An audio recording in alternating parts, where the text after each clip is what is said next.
Content warning. The following program contains someone smoking, potty mouth language, discussions of fictitious violence, a whole bunch of subjects that might be kind of sensitive to people about the holidays, and of course, a whole bunch of things that are done poorly. Oh, you really got nothing to say about that this time? Nah, I'm tired. Let's do it.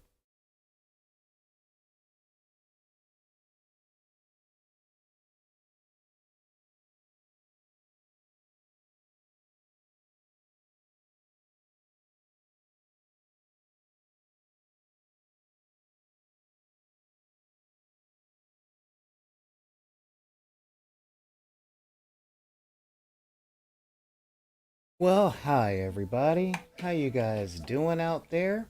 What is the word today? Today. Oh man, this is going to be a nice show. That's right. Hello everyone. I am Solar Gray, the cinematic sorcerer, and I am coming at you from the Wizard's Tower. And welcome to the Hobby Hall. This is the show where we actually do some of the hobby things, paint stuff, look up rules, drop paintbrushes, just bunches of little things to say, you know what?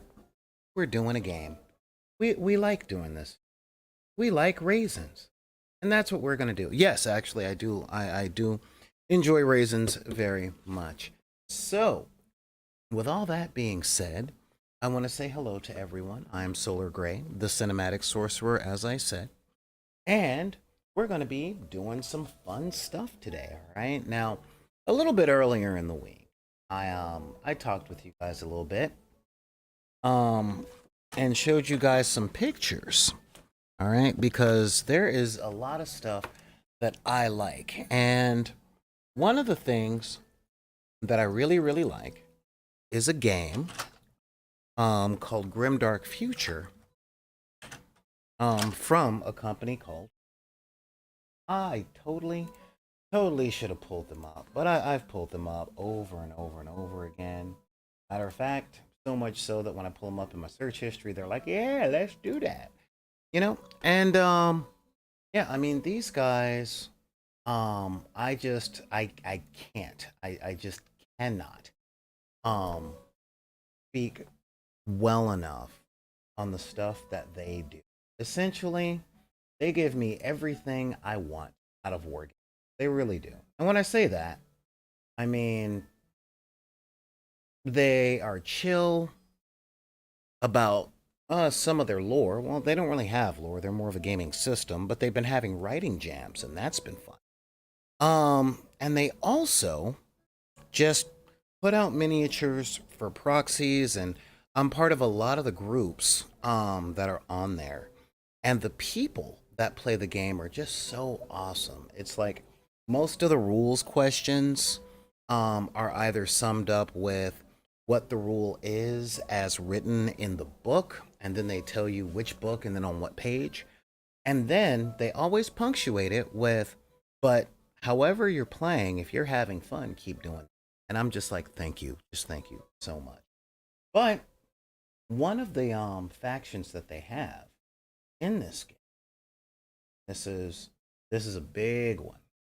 Factions that they have are something called Titan Lords. Okay?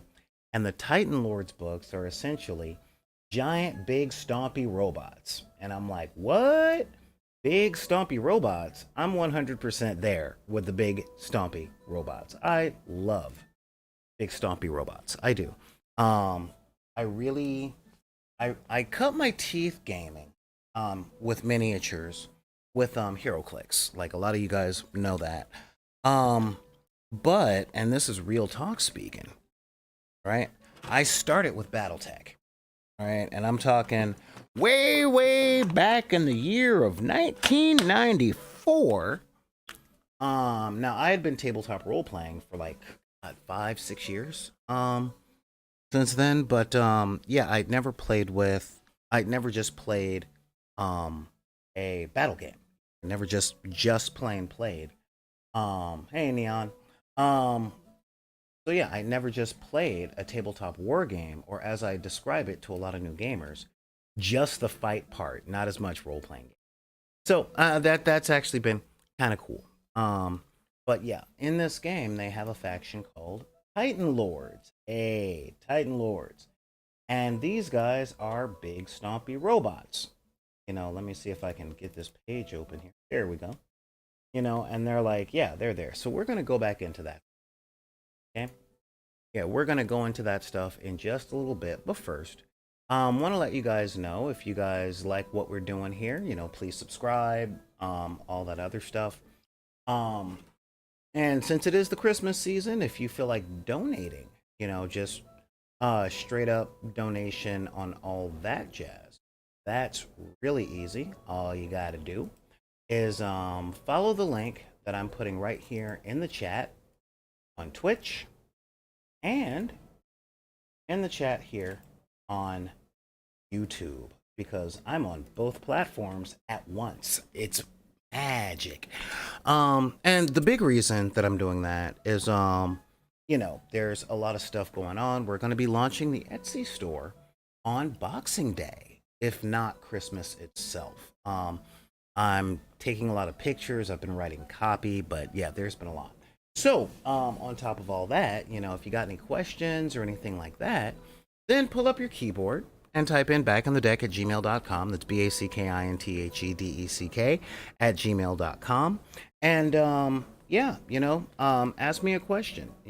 However, if you ask me no questions, then I'll tell you no lies. Although, don't get me wrong, I'm not going to tell you any lies anyway. I just don't roll that way. But yeah, that's right, multi-platform domination. I don't even know what we mean when we say stuff like that. It's fun. It's really fun. But yeah, so throw us a donation, and one of the things that I'm putting up today, and of course, you can always do bits and things like that here. But yeah, hit me up at the Gmail or on Twitter or on Instagram, and of course, we've got a Discord page, so that is definitely a way to get a hold of us. And yeah, so that's the stuff we're gonna do. But it looks like I made a little tiny mistake, so I'm gonna fix that little tiny mistake. Okay, and that mistake was I didn't bring my glue into. Oh wow, look at that.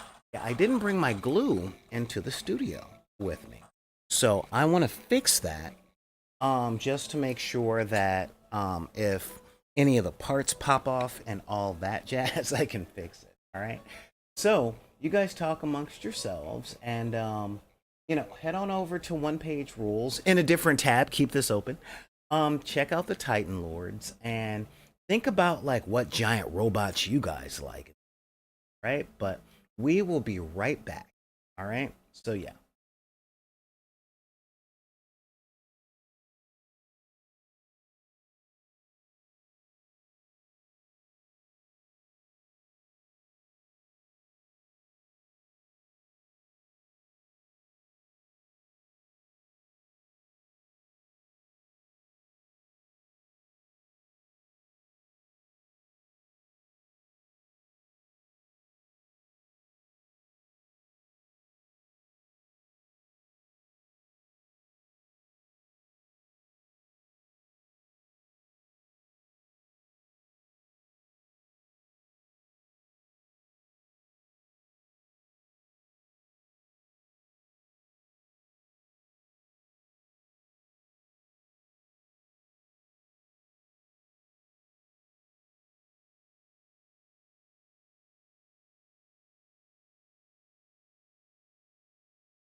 Hey everybody. So I'm back and this is all fun.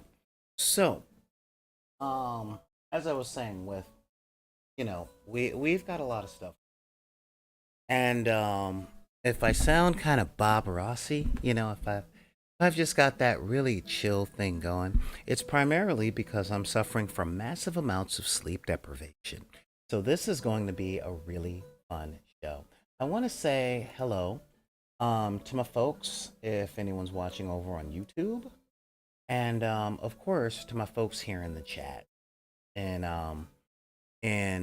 or should I say, over here on Twitch, like Afatagan, Ali Sadra, Commander Roop, Drap Snack, is Nickable, Neon Arlecchino. Oh, Mark Zink, how you doing, man? Kitten Rescue, it's so great to have you back. I know I've been gone for a while, you know. Um, so yeah, and we got some talk about Mech Warrior and stuff happening down there in the chat, and that just warms my heart. It really does. Um, yeah. So I gotta find my little thing here. I have a little thing down here with me, and yeah. So yeah, that's really a big thing. I hope this is the proper thing. I'm hoping. See, when I do the show, I like to have my phone plugged in and on shut up mode. I don't always do the shut up mode thing properly, but when I do, there we go.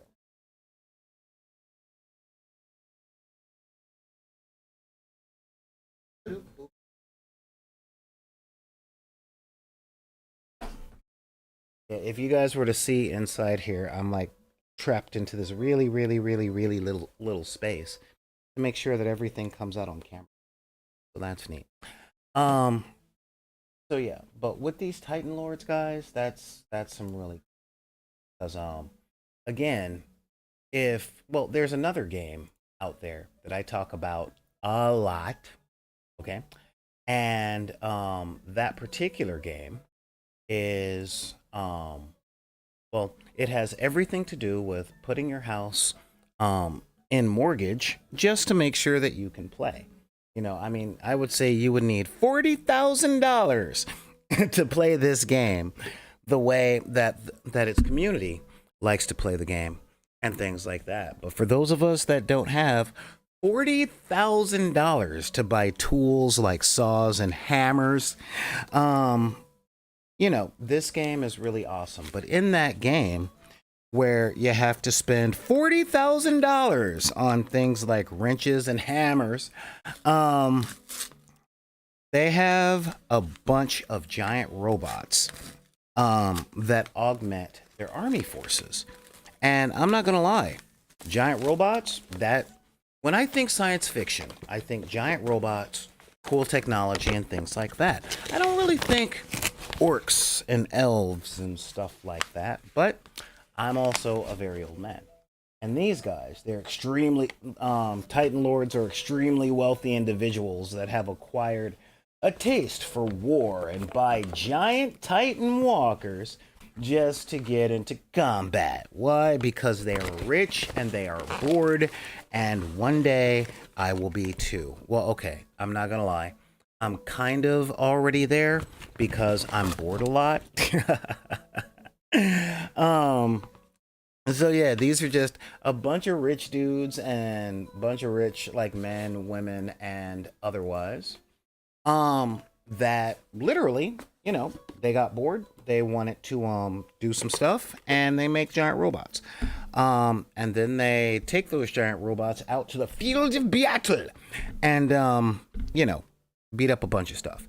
Now, I found some cool looking robots in the inspired by but legally distinct from section of one of the STL sites I deal with.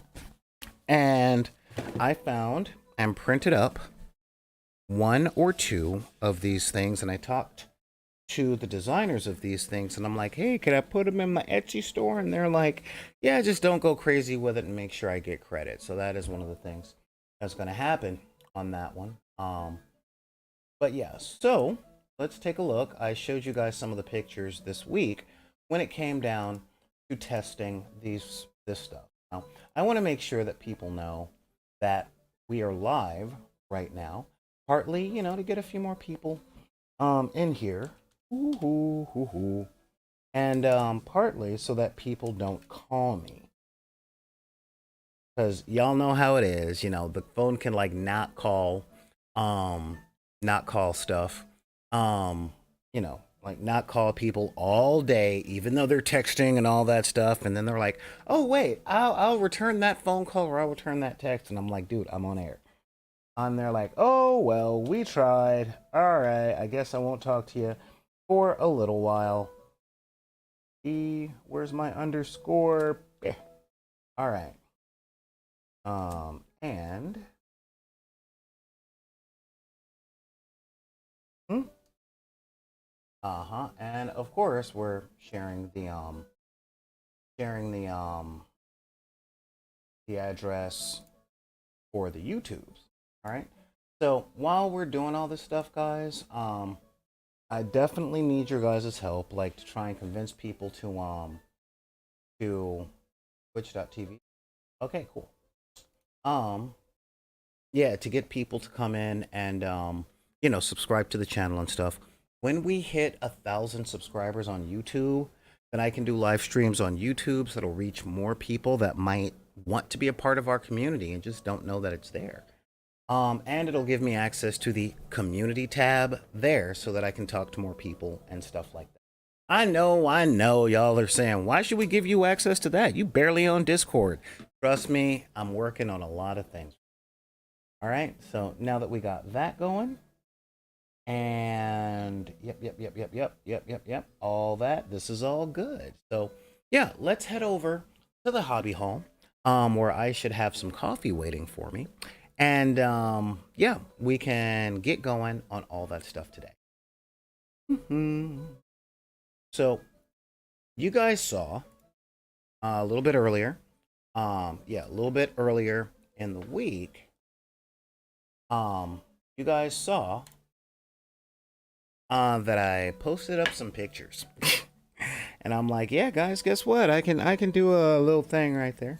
So here, we have let's see, what was the copy that was done for this one?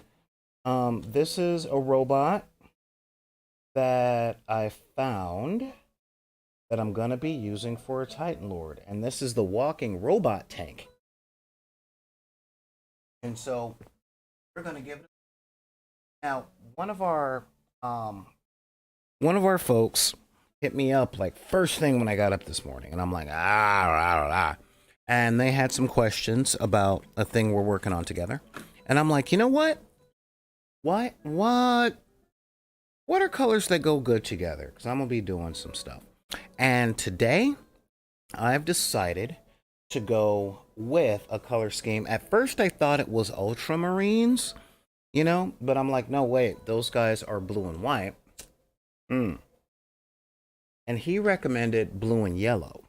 And I'm like, God, I hate you. You have no idea how difficult it is to paint yellow onto miniatures, but that's okay. So I came up with a compromise that I didn't tell him about. Which is we're gonna go blue and gold today. All right, blue and gold is gonna be our little color scheme on this one today.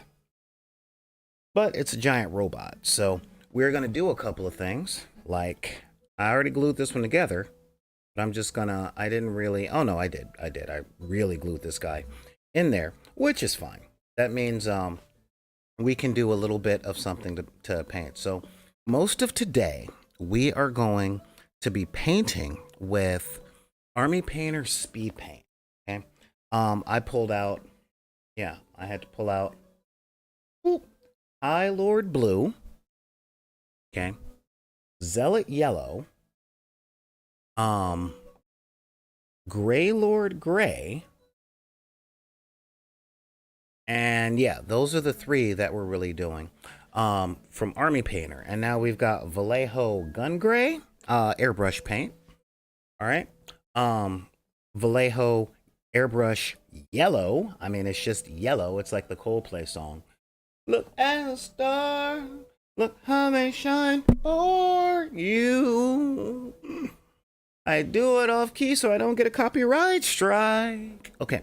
And we're gonna go for Oro Glorioso, or Glorious Gold, also from Vallejo Paint. Just for backup, I've got some, what is this? This is premium freehand ink. I found this in my collection somewhere, for inking. And we've got some of this stuff. What company is this? I've been using it for a lot of years. Badger airbrush, miniature paint for gold. All right, so we've got two different types of gold. And of course, we're going to be using our brushes over here. And yeah, so the very first thing I'm going to do, since my hands are all right, is we are going to do a little inking. Now, this thing itself has already been it's already been primed. I primed this in I believe it's Rust-Oleum's Auto Primer Gray. I did the light gray thing because I needed a box. Now y'all are like, oh my god, look at those mold lines and all that stuff. Shut up. These are toys. These aren't miniatures or collectible things. Because this one's mine. So that's what it is. It's mine. All right. You know what? Neon Arlecchino, I have not named I haven't named my giant robot tank. Let's do some naming conventions while we're sitting up here. Because we're here, so I haven't named it. I don't know. I was thinking something like Sparky. Like, hey, it's Sparky. Or maybe Marvin. I like Marvin. That's kind of cool. I put him on the board, and it will be like, hey, a lot of people like I watch some battle reports out there, and let's see, one of the guy that I watch has on his stuff, it's what is it, he plays like the Tau from Warhammer 40k, and he hey, fry cooker is a good one. It's kind of a thing. Now, I don't play what you see is what you get. That's just not my bag. But yeah, so one of the things I'm going to do is I'm going to take some of this freehand ink, right? I don't even know how to get the thing off. So, or how to get it. I don't even know how to open this stuff. How do I open this stuff? I really don't know. It's okay. Well, this is kind of embarrassing, so. But that's okay. A little bit of embarrassment. Like, I make it very clear to all you guys, I don't know everything and I don't pretend to. So I'm going to take this and a coffee stir stick, because I'm going to transfer this into my little workspace here. On my old dead, oh yeah, good, an old dead brush. So if I can fit this inside, okay. We're just gonna put that in there. Oh man, that's chunk. Look at the viscosity on that. So now that that's in there, I can close this back up. And yeah, we're just gonna really dilute this stuff with some water. We're just gonna water this up really hard. Just water this jazz. And if you're wondering why I'm gonna put this in here and water it down like all the crazy madness, oh my god, this stuff ain't great. This stuff is not great. Not a big fan of that. So we're gonna do this the old-fashioned way. Okay, we're gonna take some craft paint, because it's what I got and I know it works, and we're just gonna craft this up. Now we're only gonna do a really light inking. All right. Primarily because there's a lot of nooks and crannies and a lot of panel lining on this thing. Okay. And panel lining is really awesome. Okay. It's one of the things that I like out there that really brings out some stuff. So I mixed up some of that jazz, because this is the jazz I can use to mix it up. Okay. Trying to clean off the brush. And we're going to take our really fine tip brush right here. This guy right here. This is a number one, and it's really long. And we're gonna take some of this ink, and we're just gonna do some panel lining. Now, a lot of people don't like panel lining. I totally understand why. Yeah, it's so easy to make mistakes, and I'm not wearing my really embarrassing type thing. But I do the panel lining up quickly because I don't really like using a lot of thick coats unless I'm doing unless I'm using speed paint. Okay. Um but I do the panel lining against against the primer, and I can be kind of sloppy with it and get this thing done out quick. Like, I love having cool stuff on my toys, right? Um but simultaneously, that, oh no, that's an upward fold. That's not a panel. But that's a panel. I like having cool stuff on my toys, but I don't really. I'm not a miniature painter. Sense of, I'm not looking to go. This is a thing that really exists, and I've now shoved this thing that really exists, and or not shoved, but I've shot this thing with a shrink ray and put that thing down. Yeah, that's not me. Okay, I don't do the whole putting it down there with a shrink ray. Okay, that's not my thing. Um, got that thing there, and yeah, what I'm doing is I'm looking for creases and folds in places that are like, hey, look at this crease, look at that fold, and I'm literally just putting it in there. Now, this is kinda why I pulled out the Greylord Gray at the beginning. And then I took a good look, and I'm like, there's not very many panels in here. And I'm gonna wanna get in on that. I mean, there's a bunch of panels back here. You know? For that, we're gonna thin this stuff even more. Really runny. Get in here. We're using a thin brush, but as you see, I'm being kind of sloppy, and I am fine with being a little sloppy. I'm a big proponent of you get what you pay for, you know? Um, and this is why. Okay, I said we're going to be talking a little bit about, hey, what's going on? A space time. Oh no, this is a Warlord Titan from for Grimdark Grimdark Future for one page rules. This is a, I believe it's listed as a giant tank robot. Um, you know, um, yeah. So to answer your question, yeah, Space Titan. No.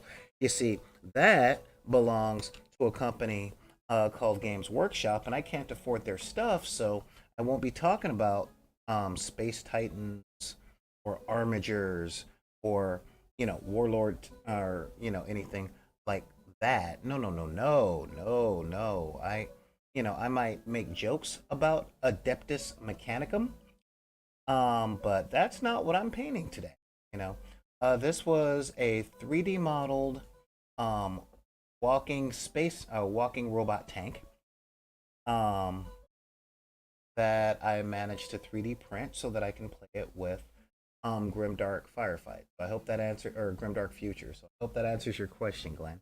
This is in no way meant to represent anything from Games Workshop. And back in the deck, um, strongly refutes any notion um, that not that pirating things is good. You should not pirate.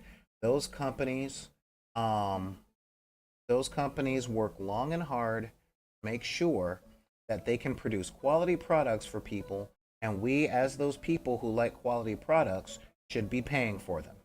Okay, so we are in no way advocating piracy, recasting, or um, non-licensed reproduction of anything from major corporations like Games Workshop. In no way, okay, in absolutely no way, and I want to make this very, very clear so that there's no question.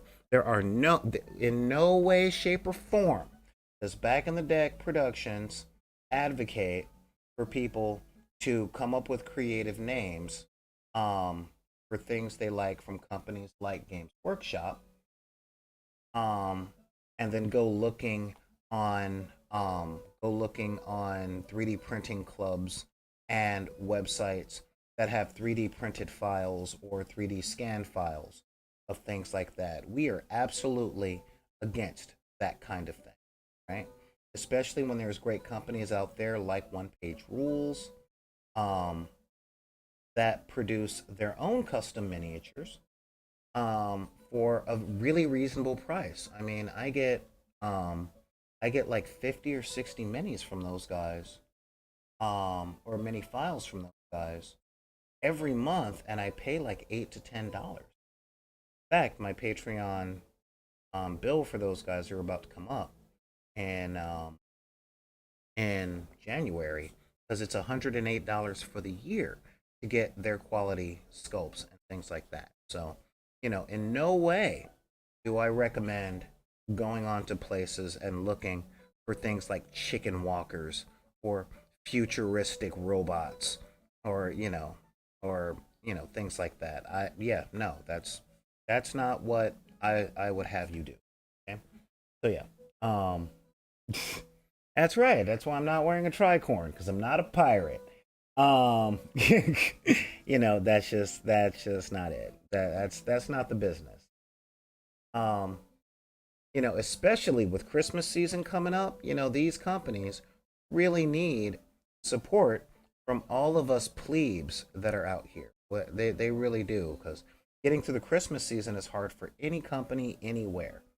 So, so yeah, if you want to buy giant robots and stuff, um, to play with your Games Workshop property, then buy them from Games Workshop. Do not go on places like Thingiverse or Cults 3D, um, and look up things like chicken walkers or armistages or anything like that. That is not cool, all right? Because there are lots of people like minimum wage workers that work at those places, that ooh um whose wage and labor depend 100% on people like you buying things from that company.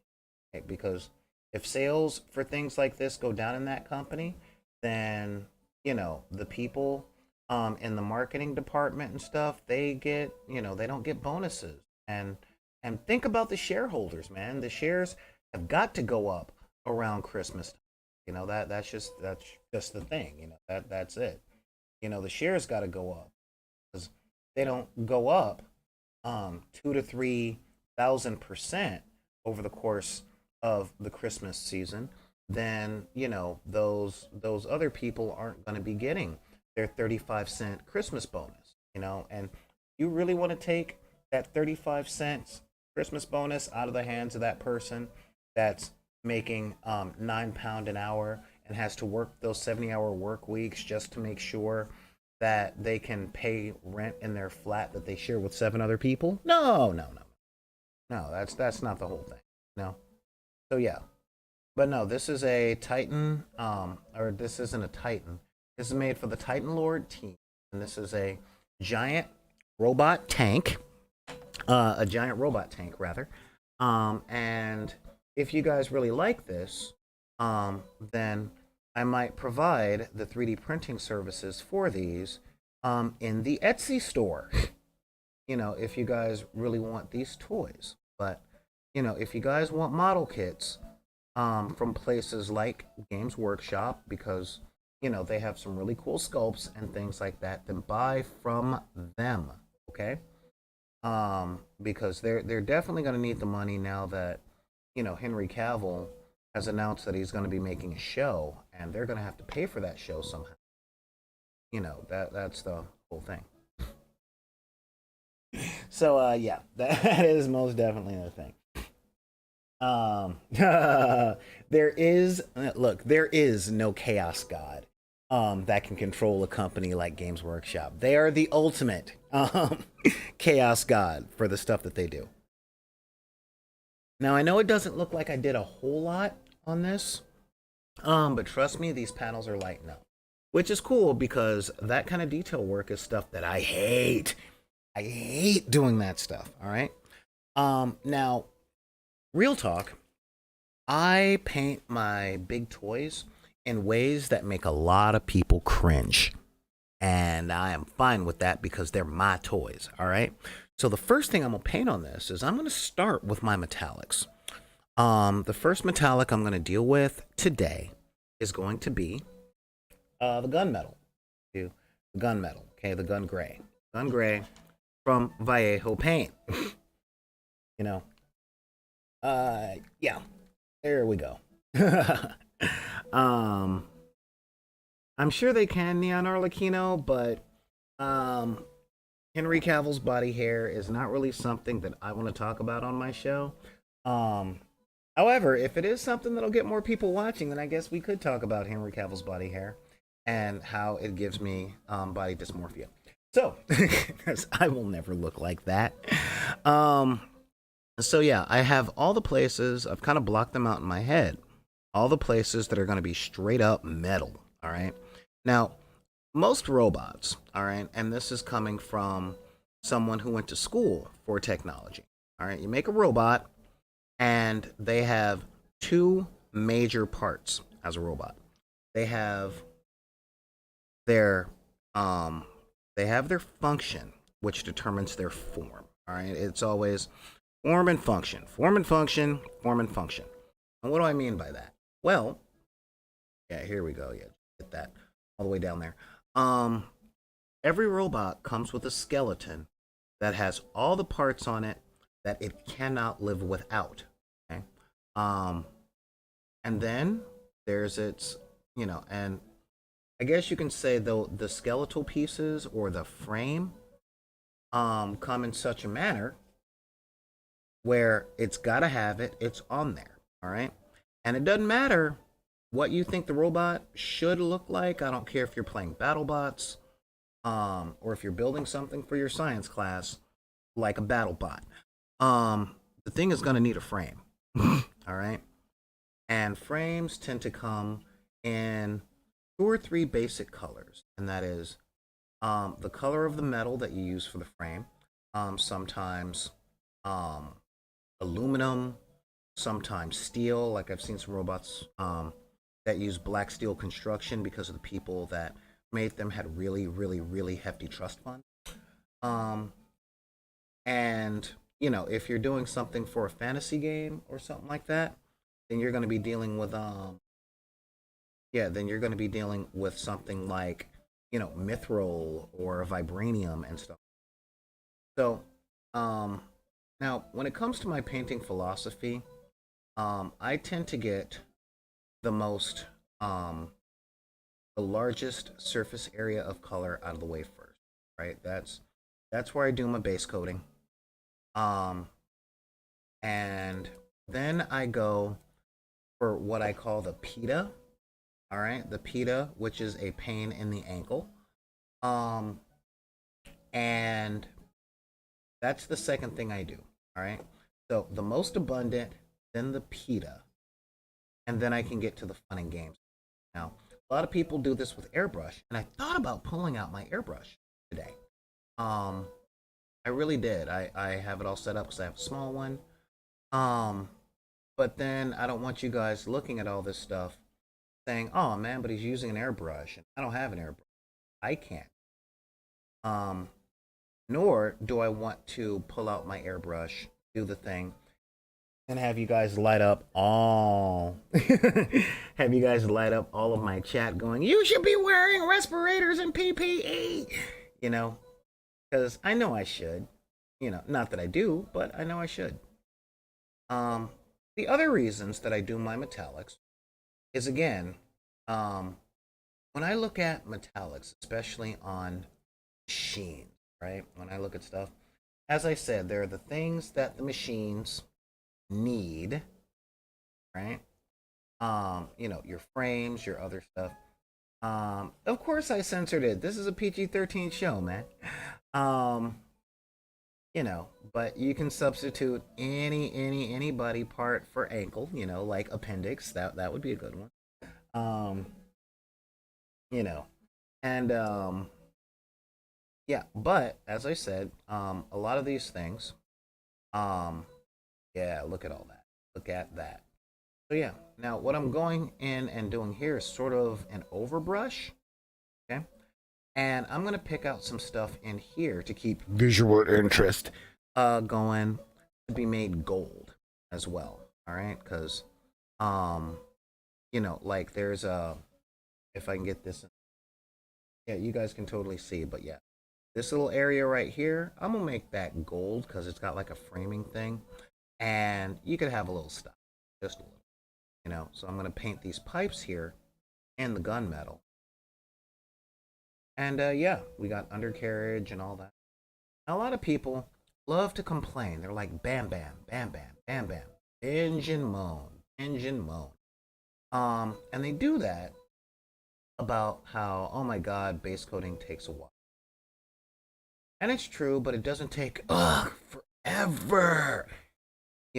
Unless you have this thought in your head that you wave your brush once and it's I'm a practitioner of magic, guys, and I can tell you that the part of magic that you actually see on things like fantasy movies and in books and TV shows and stuff like that, I'm letting you guys know flat out that's the last part. That's the end.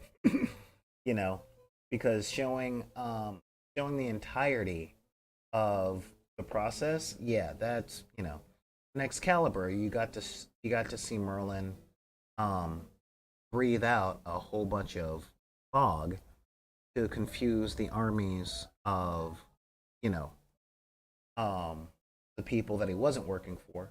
What you didn't, what you didn't see were the 7 or 8 months of him prepping the spell and the 9 months that it took him to recover from their smash cut. That's an easy 9 months later. So yeah. So but again, these are my toys. These aren't going to be like super duper display pieces. Look at this display. Oh, aren't I such a good artist? I want you to fawn over everything that I paint. Y'all know that's not me. These are my toys. My toys, right? So did I miss anything important? Um, doesn't look like I missed anything. Actually, yeah, I did. Full set of panels. Full set of panels, right? Okay. But yeah, look at that. Now we got a little more interest, a little shine. Now, for people that like playing games that's set in the grim darkness of the far future, and they like their stuff to look dirty, and I get that. I definitely get that. But I'm from the hood, and I'm the youngest of a bunch of kids, so I don't really like my stuff to look dirty and stuff like that. Now, okay, it came out. Cool. I get to take that out. Yeah, there we go. And I'll get to paint that a little bit on its own. Yeah, I'm gonna pop that out too. Yeah, so I get to paint those three things on their own, which is right. So, oh, and I have a plan for this. So I am gonna take this panel, and that panel's gonna. But yeah, being a kid who grew up in the hood, especially the youngest in a big family, um, I didn't get anything new until I was like a teenager. You know, everything was a hand me down. Everything I got was a hand me down. So that whole grim dark aesthetic, like, yeah, I want to look all grimy and messed up. I'm like, yeah, you must love your privilege, yo. Um, I like this stuff to look new just for a little while. A little while. So yeah, and this panel is actually going to be that's going to be a good spot for me. There is a purpose for this panel. All right, now I'm going to take my brush. I'm going to take that black again, and I'm going to freehand. Going to freehand a pinstripe.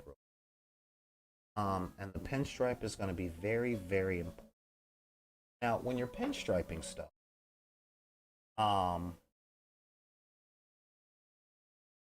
always make bigger, but it's a pain small. Doing this for a very particular reason.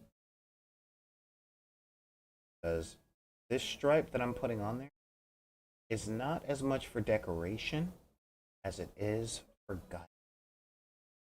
Because I need my father. Guide my soul. Guide my soul. Here we are. Now see, with a lot of this stuff, I don't really need that stuff, but I really needed it here. Really needed it. So, yeah. Cool. Good. So, now that we got all those things going, what we are going to do now is, of course, clean our brushes.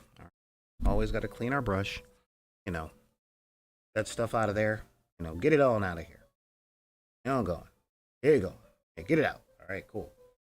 You know, because when you don't clean your brushes, then they get all ictified. So we've got two different colors. We've got two different colors of gold. Okay, now this gold, pretty shiny, and this gold is a little bit brighter. You know, we got two brightnesses. So the first thing we're going to do, sorry, darker. This is darker gold. The first thing we're going to do is we're going to take our darker gold, all right? And with that darker gold, we are going to paint the pieces. Oh, I totally missed a couple of spots. Or did I? Yeah, I did. I missed a couple of spots with that metal because I always forget toes. Head, shoulders, knees, toes, knees, toes. Here we go. So, yeah, what we're going to do here, because I know y'all can see all that stuff.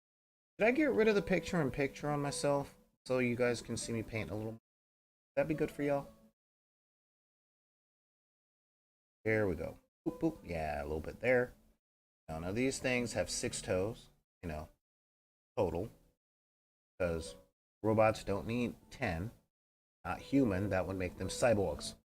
Yeah, that makes them cybernetic organism. Because whenever you do an impression of Arnold Schwarzenegger, you have to do you have to do that particular noise. And I want to make it very clear to my international watchers, I'm not making fun of people from Austria. I'm making fun of a person from Austria. You know, based on stuff that I've paid lots and lots of money to watch him say and do. I mean, really, I saw him not too long ago, you know, because we're friends, we hang out. And I'm like, hey, man. He's like, you wanted a ride? You wanted a ride from me? Okay, get to the chopper. You have to get to the chopper now. And I'm like, dude, I'm eating my sandwich. Get to the chopper. You know, that's what he was doing. You know, my impressions would be a lot better if I were. Clean off that brush. And now we're going to take the gold and we are going to remember stuff that we wanted to paint in gold. Okay? And there was a few. Now notice we're not doing his weapons right now. You work literally crafting stages, but this sounds like it's not a real story. No, it's not. Hey, Glenn. Okay. Oh, dude, thank you so much for gifting the first tier subscription, especially to the King, who is in here now. What's going on, King? All right, so here we go. So we're gonna take this gold and So yeah. So I said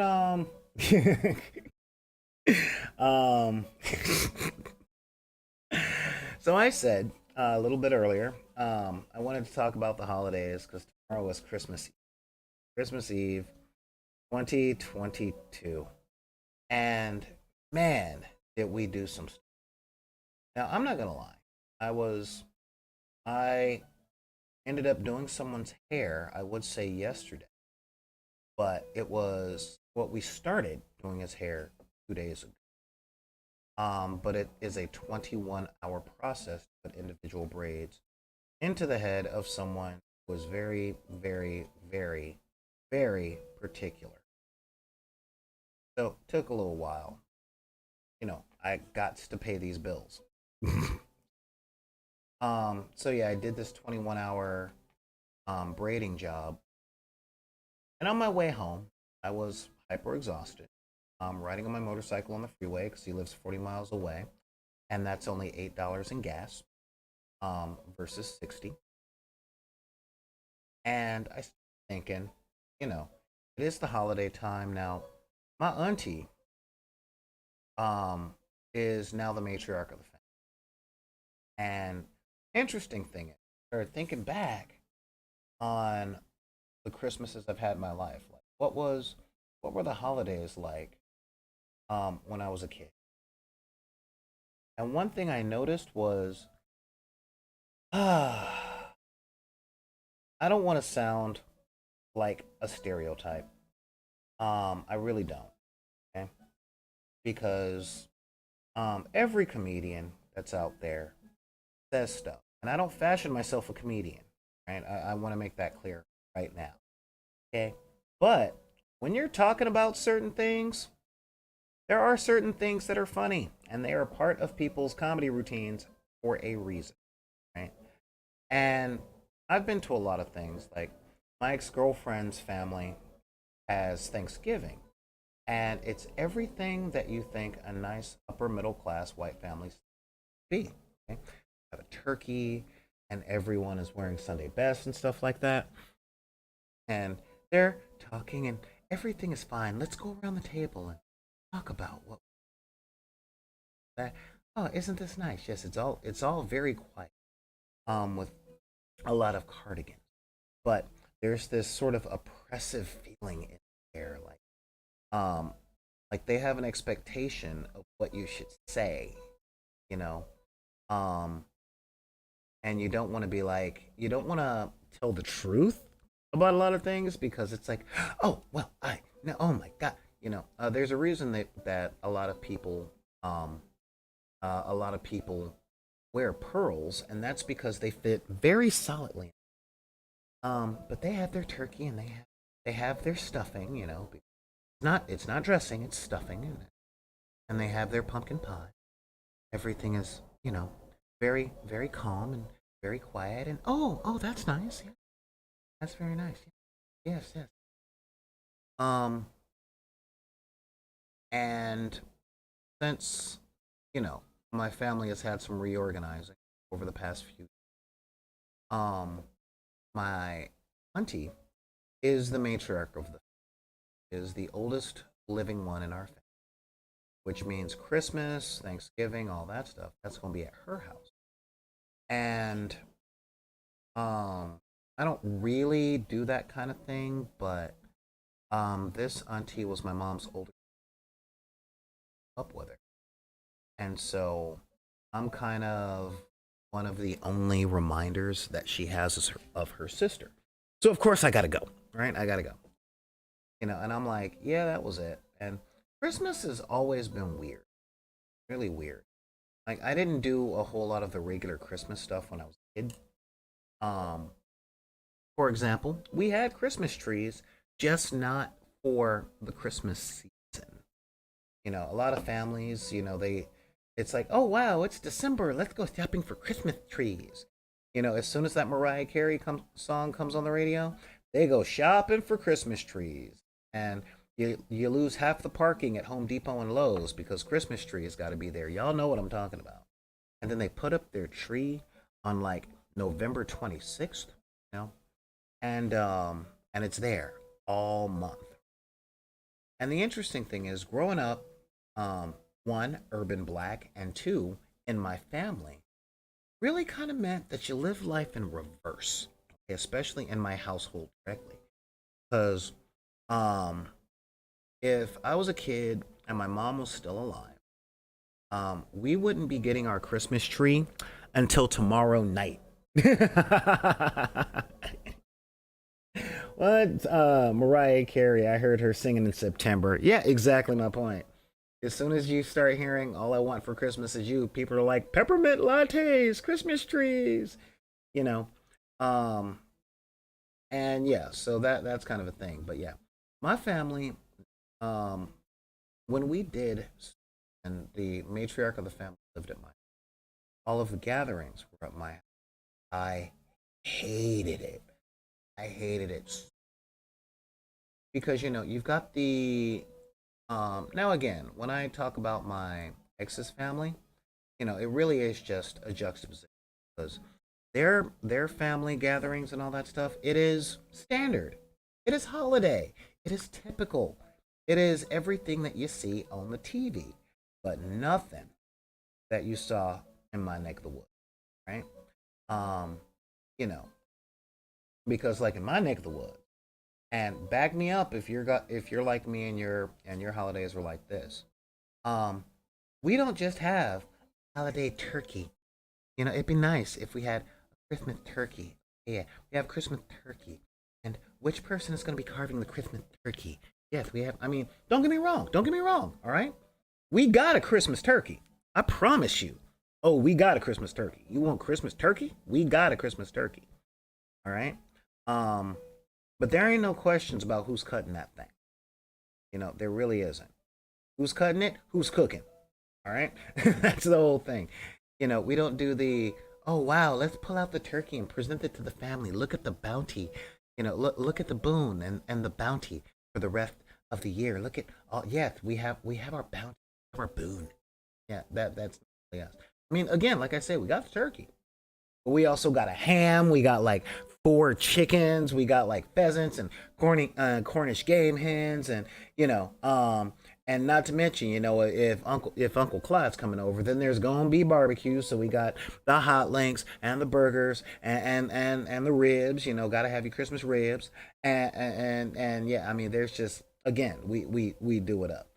That also requires cooking for like 4 days. All right, 4 days in the kitchen. All right, we start cooking on December 20th, and we finish cooking about 30 minutes after the rest of the family shows up on Christmas Day.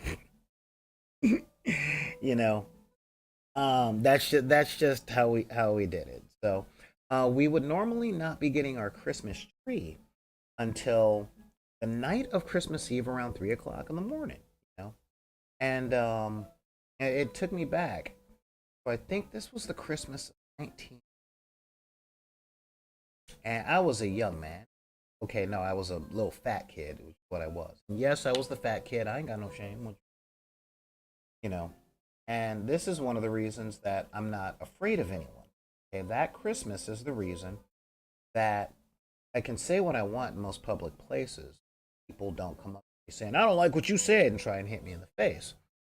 That being 6'4", wearing a bunch of boots and things like that. Yeah, there's a lot to it.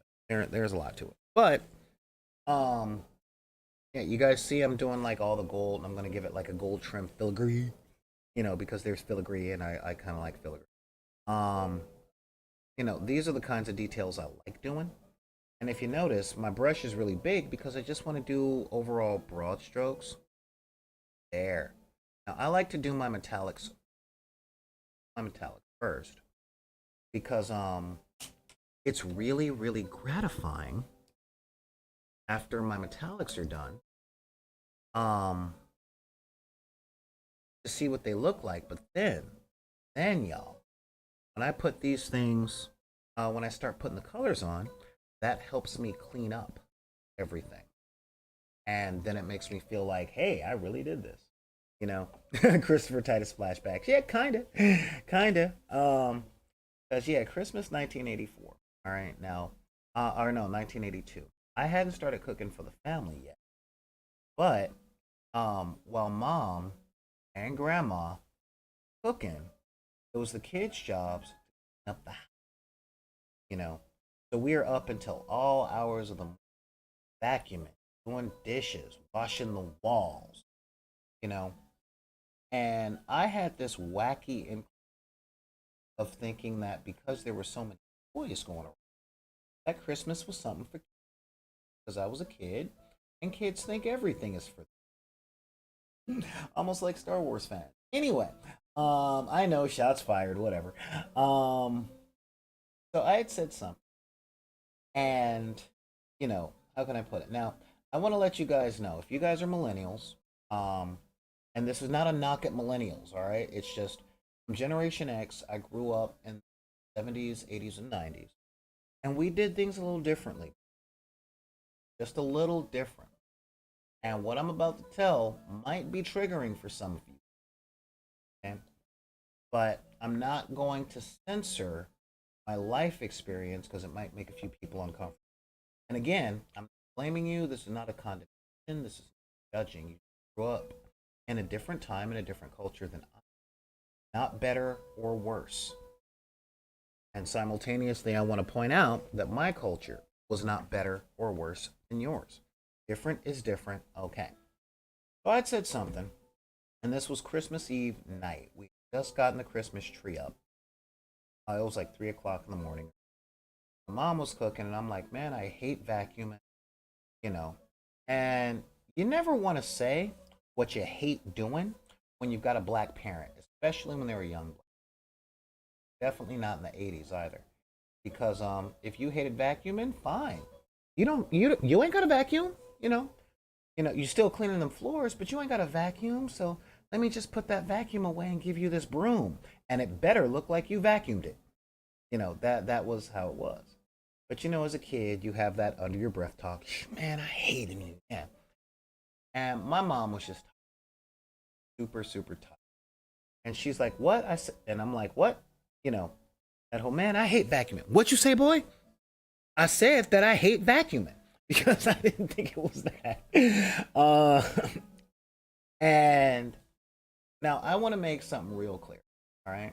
Um, my mother is one of the people that I adore, admire, because the way that this woman lived her life, she's gone now, and she didn't live to 70 because she worked herself to death, and that's really what it came down. And there's a lot of aspects about her that are complicated, and a lot of things about her life that I really don't want. A lot of things that I about her life that might. And it is a little surreal because I live in her house. The Now what I'm talking about, we didn't move into this house until 1984. This was in the last house, and it's actually funny because it's not there anymore. Look at it, and it had been torn down to build up a different house by new property owners. Good on that. But yeah, so I said something like, I hate doing this. And what I said was, I hate doing the thing that I had to do. What she heard was, I don't appreciate the time, effort, and sacrifices that you make for your family, specifically me. And my mom was not a. My mom was about 220 pounds, and she was 5 feet 10 inches tall. Okay, so yeah, my mom was a very she was not a petite, and most of that weight came in the butt. Okay? But she did have hands that weighed about 14 pounds. um, so she comes up, and like I said, what I said was, I do not like doing this chore, especially on a night that is supposed to be for me, since I am the child in the family. And what she heard was, I do not appreciate the sacrifices that you make for this family, namely me. You should be doing more, even though I am fully cognizant of the fact that I don't have to live here. You can make me live with my alcoholic, violent father. Um, and this woman showed me what real Christmas magic was. Because we have like Miracle on 34th Street, and It's a Wonderful stuff. And yeah, I mean, my mom is the one that taught me Christmas magic. Well, she taught me magic. And the Christmas magic that she taught me on this one, I will tell you what, son. Yeah, I learned some serious Christmas magic that night because that woman, after hearing my complaints and dissatisfaction with the amount of work that she was doing in life with her career and the sacrifices that she made to make sure that we had good clothes and good education, teleported across the room. And this 5 foot, now, like I said, I was the fat kid, right? So here I am, first grade. I was like maybe 5 foot nothing, but I weighed like 170 pounds. And she hears her overweight, i.e., well fed child complaining about the sacrifices and the works that she does for this family. And she teleports across the room. She picks me up by my right ankle, and I remember it to this day. And then she lifts me up by my right ankle. That's right, my mother picked me up by my proverbial bootstraps, lifted me in the air, and looked me in the eye as though she were a giant and I was something that she had never encompassed before or encountered before. And she looked at me with this look on her face saying, "What is this unusual creature that has managed to subsequently invoke my ire? It cannot be my child. I would recognize my child. So what is this thing?" And I mean, she's literally like, "Ooh."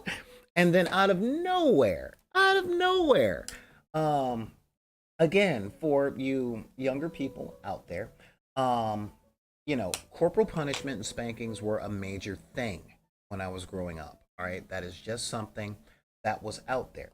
Matter of fact, we had certain tools and implements for things. The main one was something called a switch. All right, and I will tell you, and if you are rural, poor, country, or black, then don't turn away. Um, and please back me up on everything I'm about to say.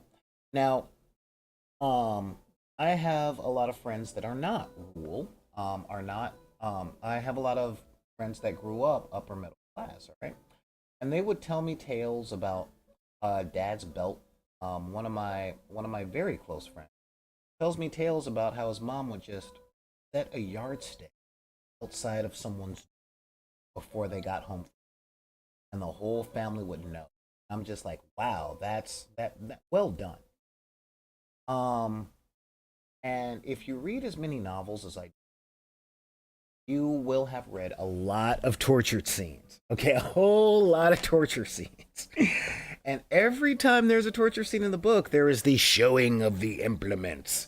And the showing of the implements is one of the things they do where the executioner or the torturing artist rolls out all like the pincers and all that stuff to show the prisoner, like, hello, these are the things that will be entertaining you today. And the prisoner is like, oh my god, is he actually going to use those hot pincers? I don't know if I can deal with this man. It's all a psychological game. And I know this because I grew up in a culture and in a house that played exactly those games. We had these things called switches. Okay. And it's one of the reasons why I'm not a big fan of agriculture. Because I love that you provide my food, I really do, but yeah, I'm not a big fan of it. Growing up in my backyard, my great grandmother was, and she always made sure that we were growing peaches and nectarines, because, quote, she liked peaches. And the fact that these super thin, really long branches that were a lot like whips that grew out of it happened to be just a happy coincidence, right? That's right, Fatagan. There are four lights, and I'm glad you brought that up because this is not me bragging, but this was actually something that caused my mom and I a lot of trouble. But yeah, so part of doing this whole thing, especially being in my culture, you had when you were in trouble. Number one, you were informed just to make sure there was time in your schedule. And like when you get home, you getting beat, boy. You know, that's right, boy. You getting beat. You know, your name was gone and you just became boy. You know, not boy, okay, not boy, not girl, but you girl and boy. You know, that's all. If you guys want to know how to spell that, that's Boiwah. Okay, boy. That's what you were. And when I was in trouble, yeah, I was not Saul. I was boy. What you doing, boy? Didn't make it to church this morning, boy. You got to get your butt to church. You know, church for boys like you. You know, and that's just how it went, right? But yeah, so as this woman had me dangling upside down, and she's looking at me in the eye with the look of, who are you? Because my child would not be as disrespectful or as dumb as to say to me while I am cooking food that they do not appreciate the efforts that I put in to this family. I know you must be some sort of alien. You know, and all that came in her eyes as she picked me up as a giant would a hobbit. And in her hand, with this Christmas magic, after teleporting across the room and manifesting superhuman strength, because again, I was not a light child.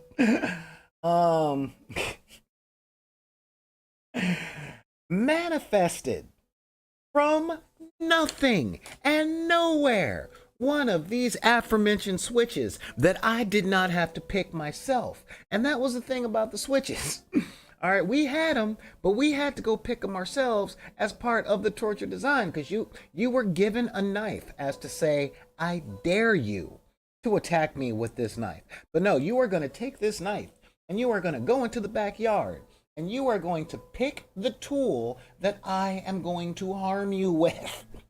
And it had better be to the specifications that you should know by now, because this is not the first time that you have picked one of these switches for use on your body. I.e., if it is not big enough, I will go out there myself and do it, and you do not want that. So,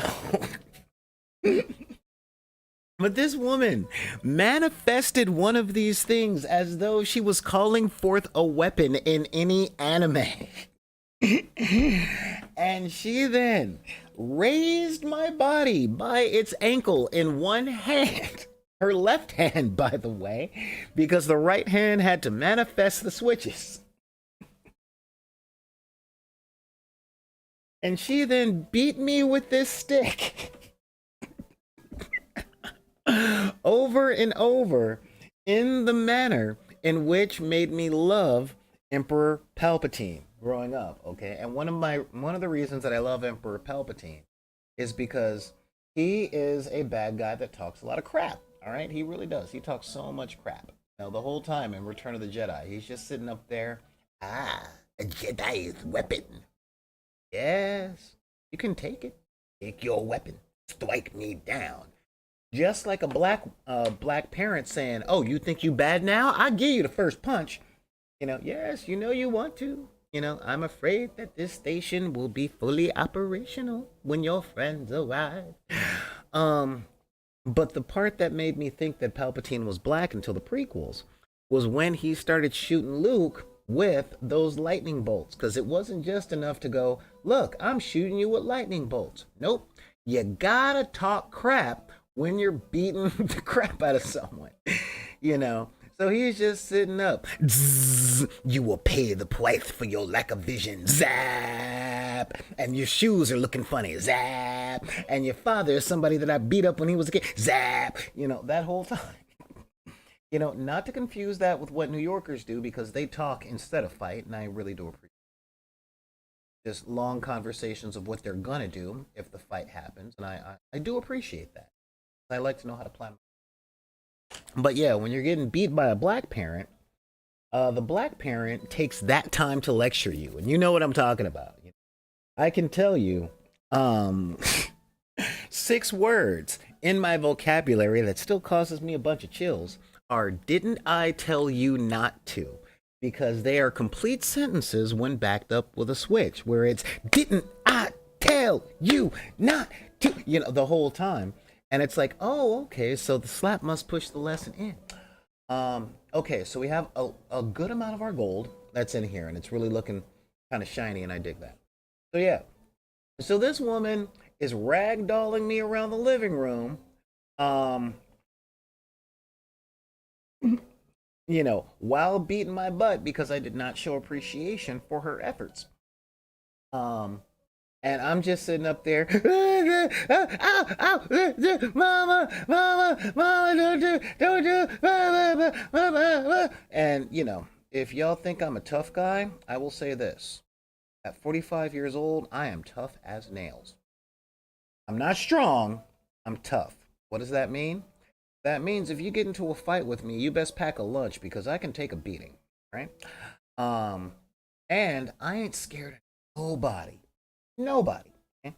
Because mama, mama, because she's just thwap, thwap, thwap, thwap, thwap, and I'm just and then she lifts me up higher and ragdolls me on the ground like my name was Loki and she was the Hulk. And then she went back to cooking. And I'm sitting up, I hate it, I hate it, I hate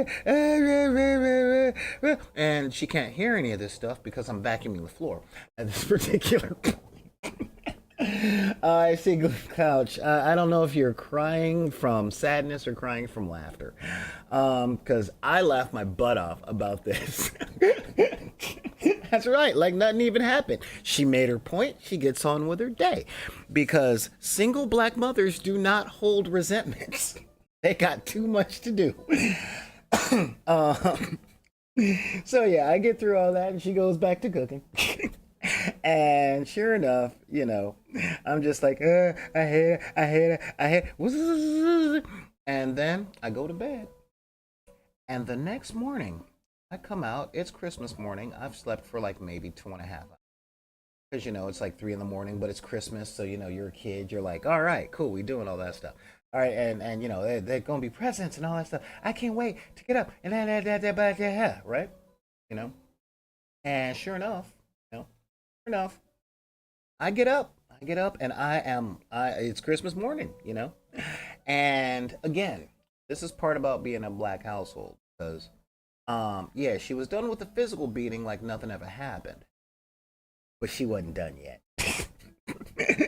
Oh no, she was not finished with all this stuff.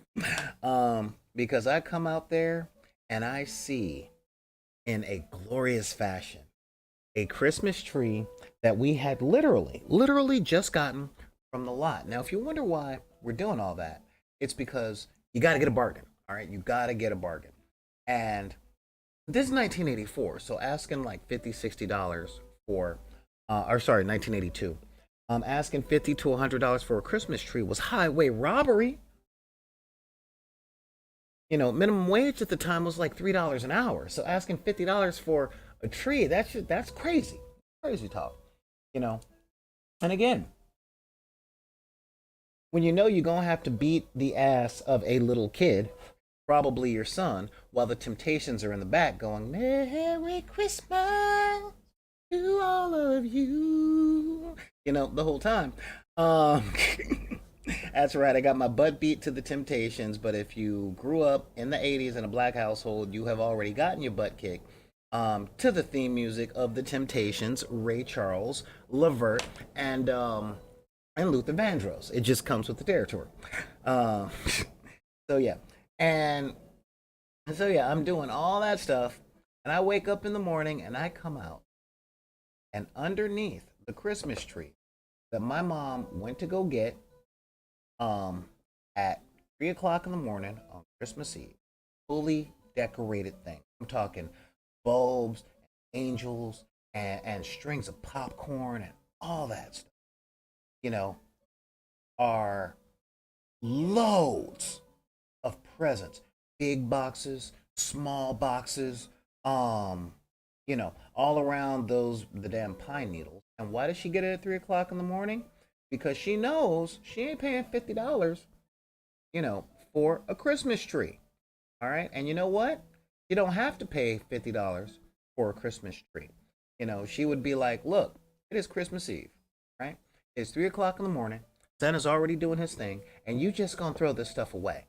So the fact that I'm giving you any money for for a Christmas tree this late in the game is a gift from me to you.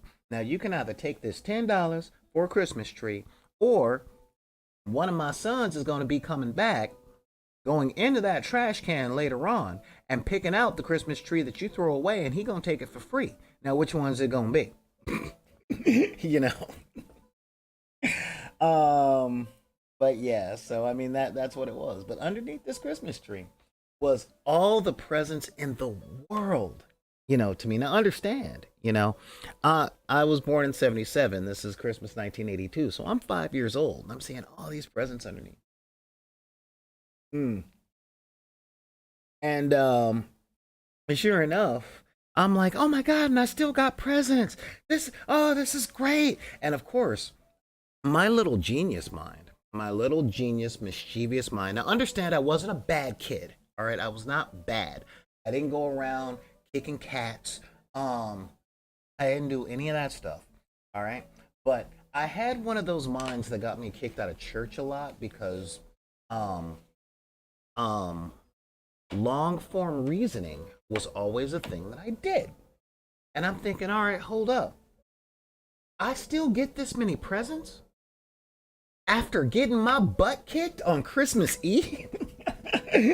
Like I evidently misbehaved last night. So, I was bad last night and I still get all this today. So does that mean I don't have to be good for the year? Like, does that actually mean does that actually mean that if I get my butt kicked on Christmas Eve, everything is paid off and I get presents anyway? Well, that opens up an entirely new realm of thought and behavioral options for me for the rest of the year. And my mom almost reading my mind is like, what? One, not all those are yours. A lot of them are yours, but not all of them are yours. And yes, you still get presents, although I had to kick your little butt last night. And I'm like, yeah, mama, I love you so much and all that stuff. She's like, good. But before you do, I want you to vacuum up all those pine needles. And I'm like, man, because you watch TV and you see like Give Me a Break and Leave It to Beaver, and the kids run down the stairs, but we didn't have stairs because we lived in the hood. And they run straight to the tree and they start ripping open presents and all that stuff.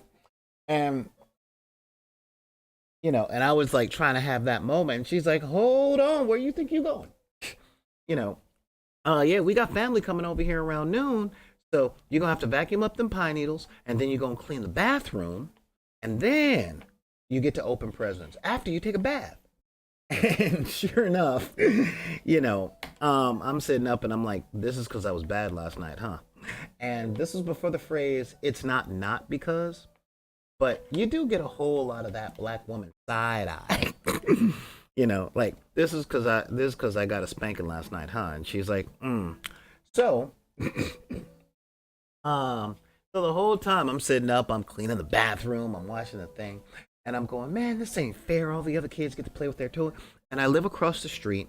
Well, I after we moved across the street from the park, and this became even more prevalent. But at the time, I'm like looking out the window, that faced the street, and I'm watching all the other kids play with their toys and their new bikes, and I'm sitting up sweeping the floor and taking out the trash, and my only friend back here, Oscar. No, I didn't get my stuff tossed in the fire.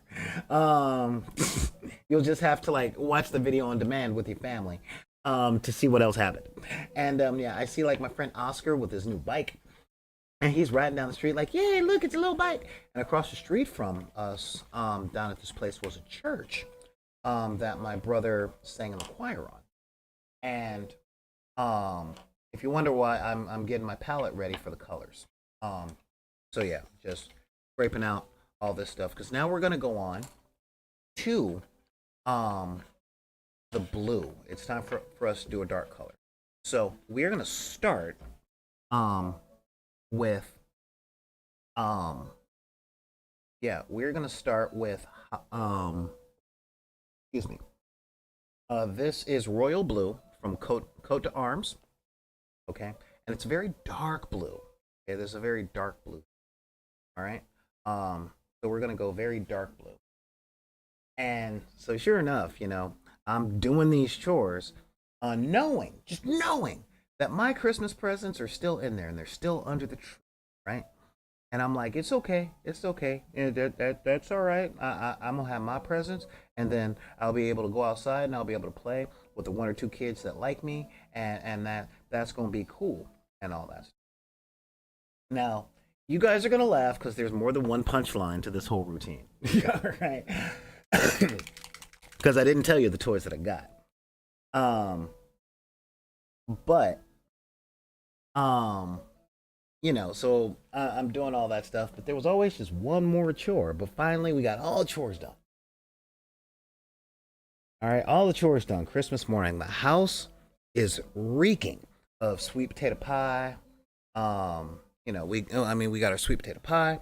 We got our Oh, and now I'm gonna take some of this white that I love working so well, and this is just plain old craft paint white. All right, this is a Sergeant acrylic. I got this bottle as part of a really big set off of Amazon. Ooh man, earthquake, like 2 years ago. All right, so yeah, and I'm just gonna take a tiny bit and mix it in, just a tiny bit. And yeah, I took the Coat Orange Blue, um, because it's really, really, really dark, and I want to desaturate that. I also put just a couple of drops of High Lord Blue, from Army Painter Speed Paint. Comes in the starter set, right? Because I want a nice blue. I want a nice blue.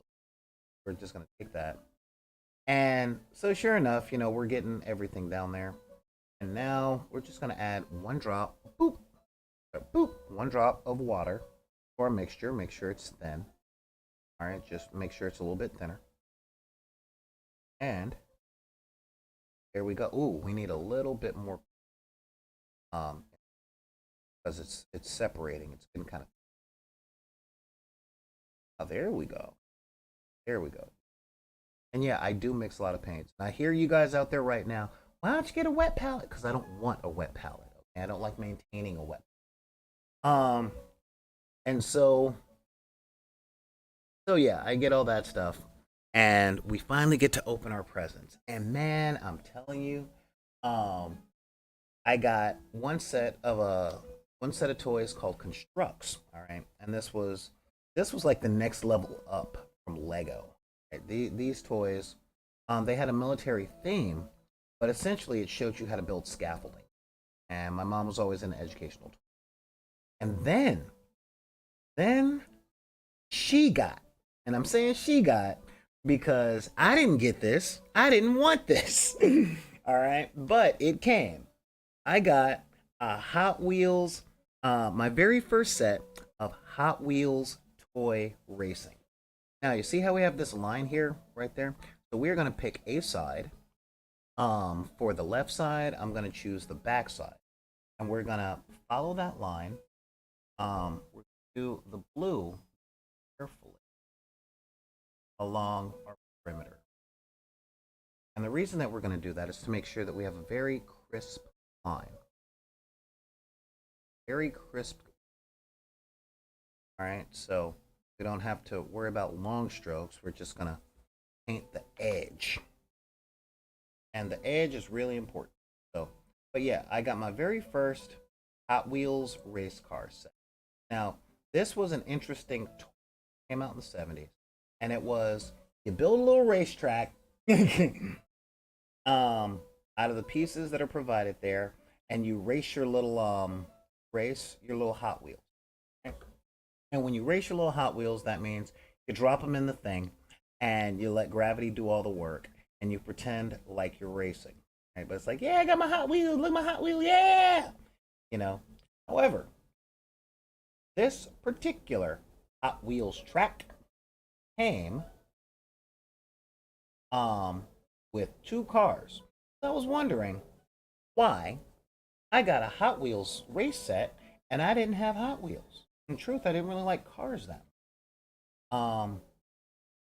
And now we're going to, you see how we have like a nice full even coat with right there? So there we go. We got that going, and we have like this two-tone color thing.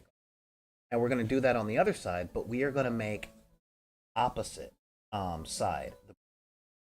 So we're just going to do that same technique. Doing sides and make a nice crisp line. And if you notice, I'm painting over all of the metallic gold that I put down there, except for what's on the little cog. See, this is how to cover your mistakes, hide your sins.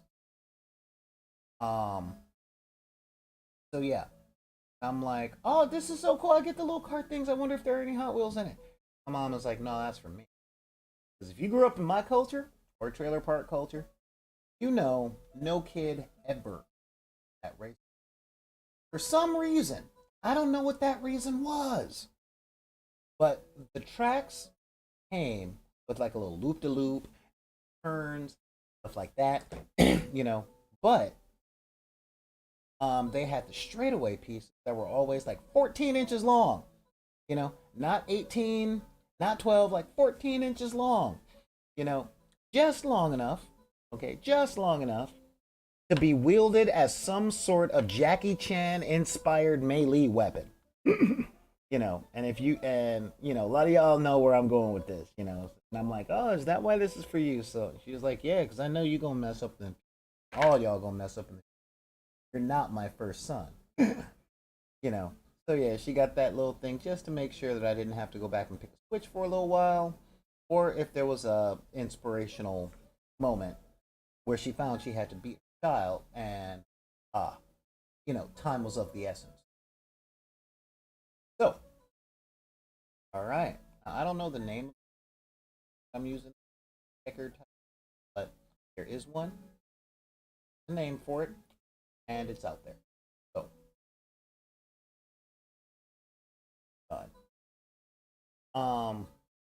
but the pièce de résistance.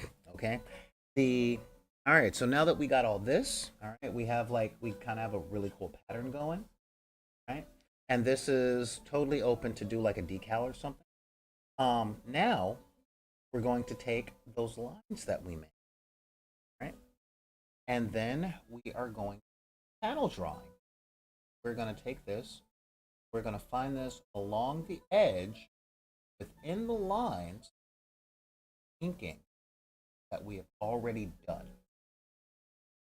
And sure, that's there. Not very difficult, okay? Especially if you're not worried about messing up. The more you concern yourself with messing up, the likelihood of messing up increases quite a bit. So, but yeah, and piece of resistance. Yes, there is this that comes from all this.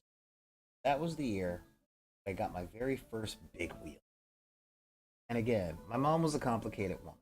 Right? She knew that we liked stuff, but working so hard that she didn't really give stuff a whole lot of thought.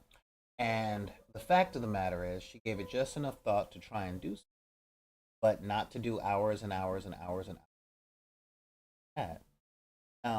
Nor to think, oh my God, what are people going to think if I do this, right? Like if I give myself a thing, if all that other stuff. This was the early 19th that concern.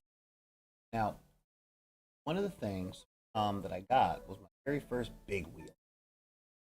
I loved it. Even back then, they knew I was going to be a biker. Because I didn't get a bicycle. Too young for a bicycle. And where we were, on the east side of Los Angeles, if I had a bicycle, that'd just be buying a bicycle for the local bully. That's all that would happen. That bully would come, beat me up, and take my bike. Okay?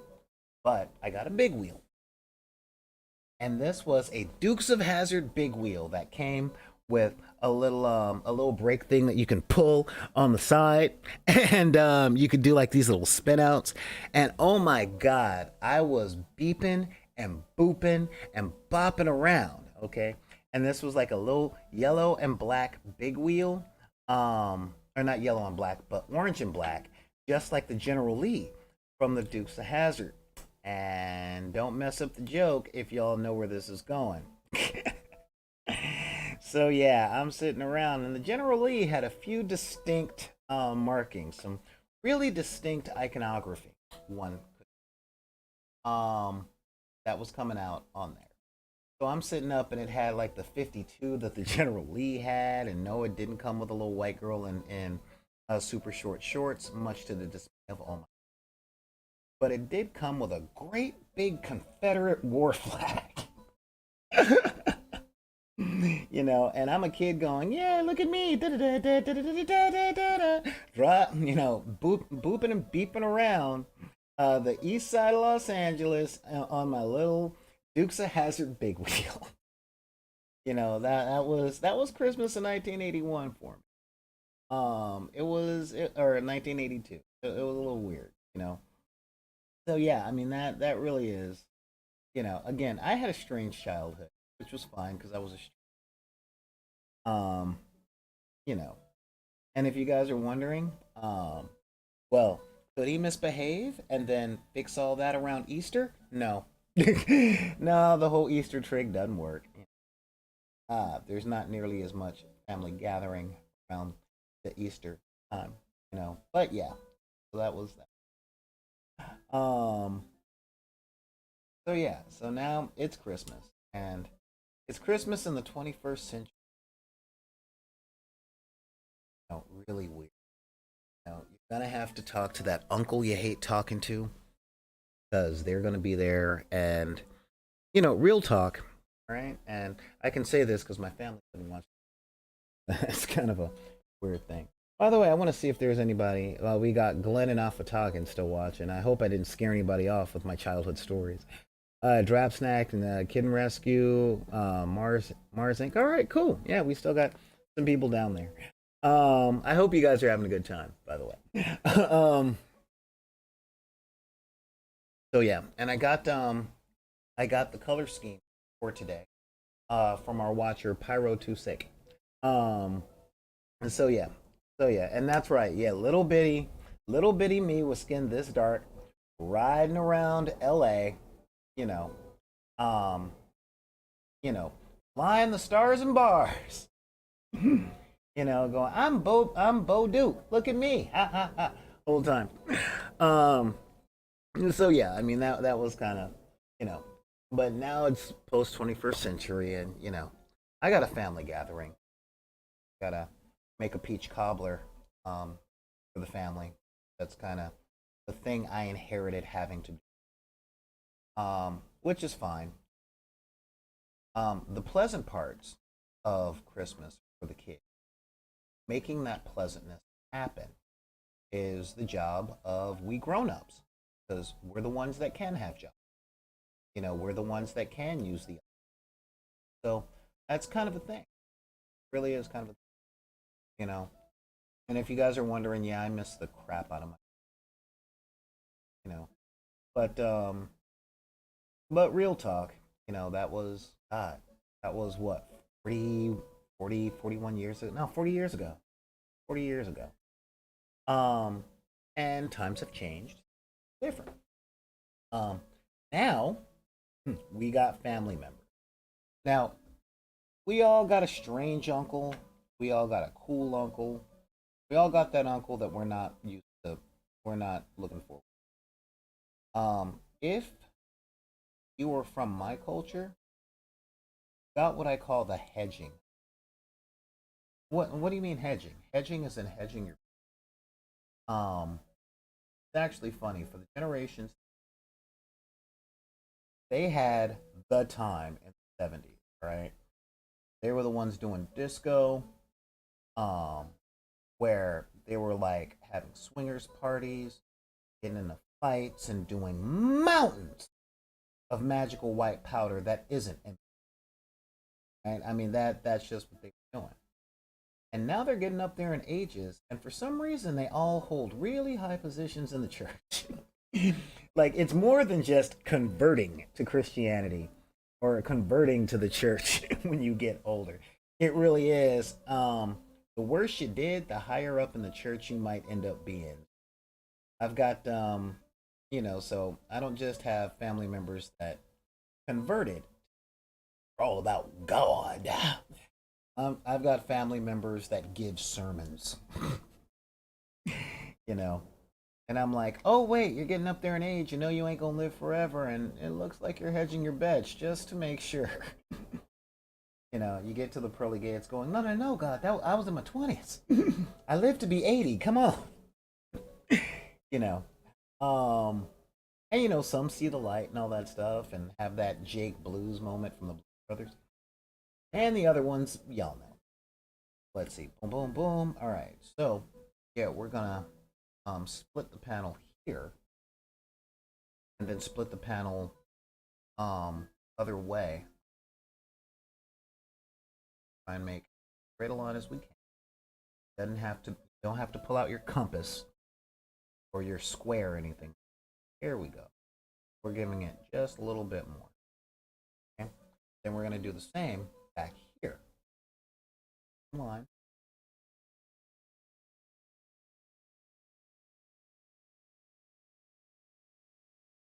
Yeah, look at that. All the way back. And I don't really hang on. Fix my color grading on this. Is not looking. Um. Nope, nope, nope. Not that one. So. No, I'm not sure I want to exit. I want to kill that. Uh-huh. Gameplay. Filters, because, yeah, I want to... Oh, my God, yeah. I got to do a little color correction on this, y'all. So...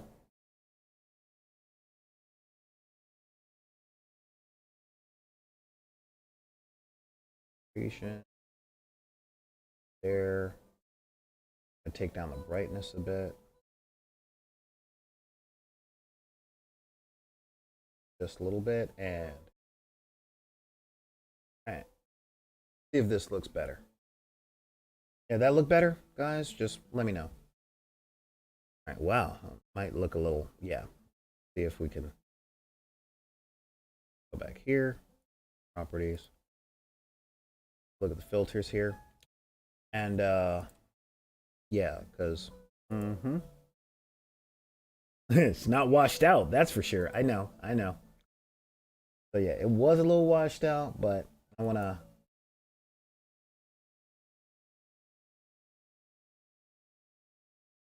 need to fix all that because I want it to look better for you guys. To make sure that everything is working here. Okay. Cool. Multiply. All right. Cool. Cool. Yeah, there we go. Yeah, that looks a lot better. All right. Yeah, I'm doing that, and I'm just going to take it to here. Do that there. And we're just going to take this to about... And yeah, so I'm choosing to do like a Harlequin design on this. All right, but the Harlequin design can be a bit challenging because you go everywhere that you have a chain and location goes a little bit different. A little bit different over here. That's why I put those lines there. So yeah, as you guys can see. All right, that's a little dark. I'm gonna wash this out a little bit. Play filters. No, not that one.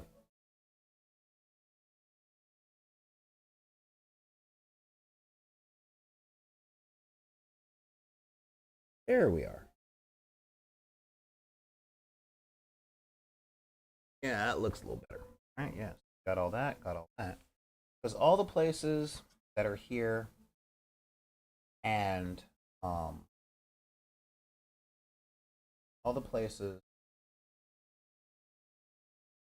that are on this thing that are still gray right now, I'm going to be going over with a yellow Then I'm going to dry brush that yellow with some gold. Just so.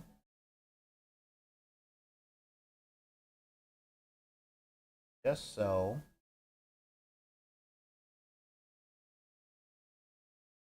Oop.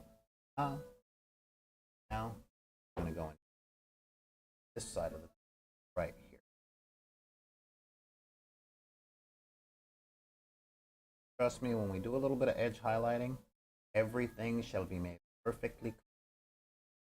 Perfectly. Here we go. All right, so that and here's to try and make this cool. I hate going in for cleanup. Hate it. All right, that's some good stuff. Now work on his toesies. Now he's just gonna have some bluish toes. I have a little ankle cover. I'll be able to do toes.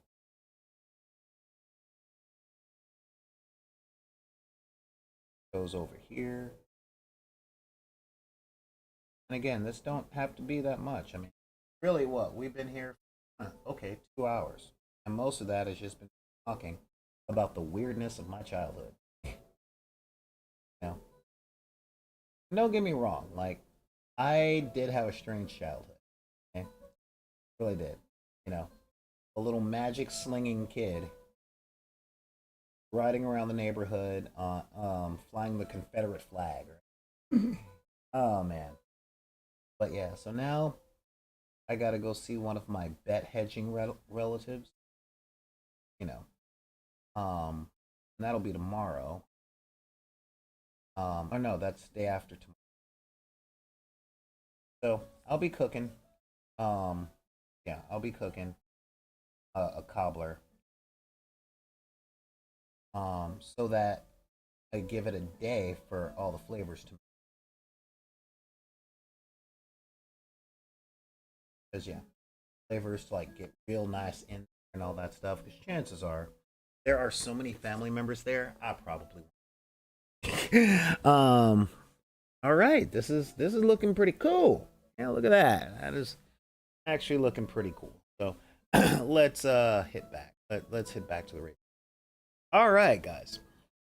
So yeah, I mean, real talk. This has been some fun stuff. Like, I do like talking about my childhood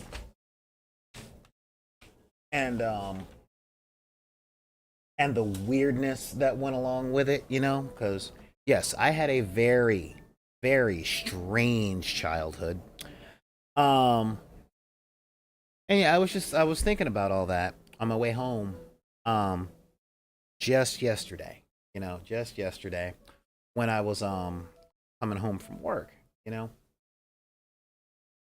because yeah, I mean, I know it's real easy, really, really easy to look at a whole bunch of stuff, especially when it comes to family, right?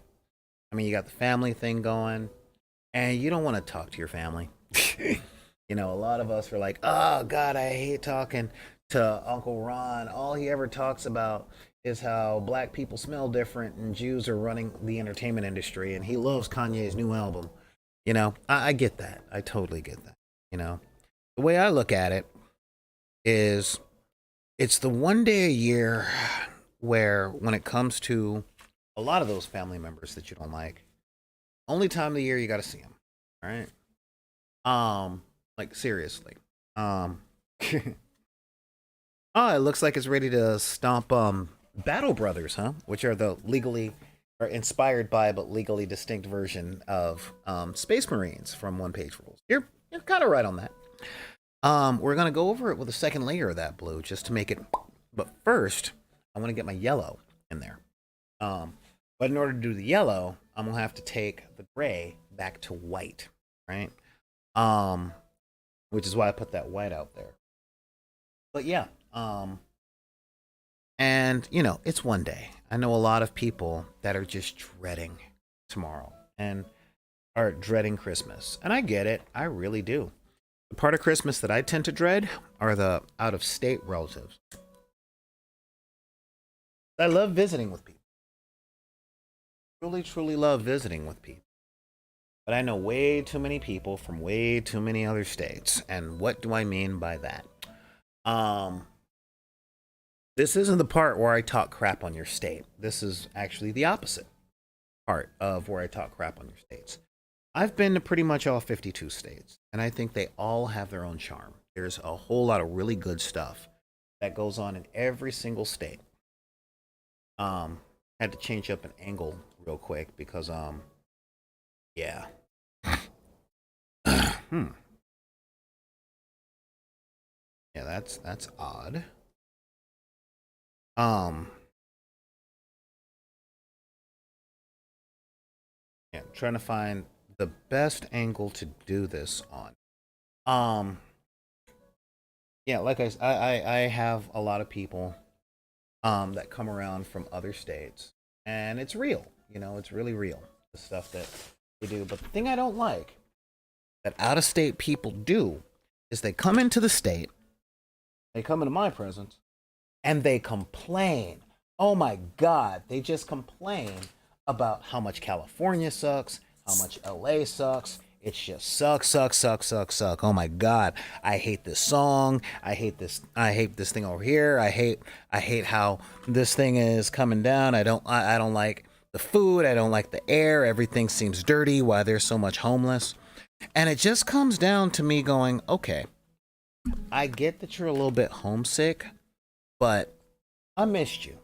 I missed you, cuz you've been gone for a while, and we haven't actually had a whole lot of time to sit and chill and commune as family should. But if all you're gonna do is complain about the stuff that I have, which is the best that I can get my hands on, then you can go. Like real talk, you can get out because that is not just tiring, it is boring. It is truly, truly boring. Okay, because again, I understand, I really do.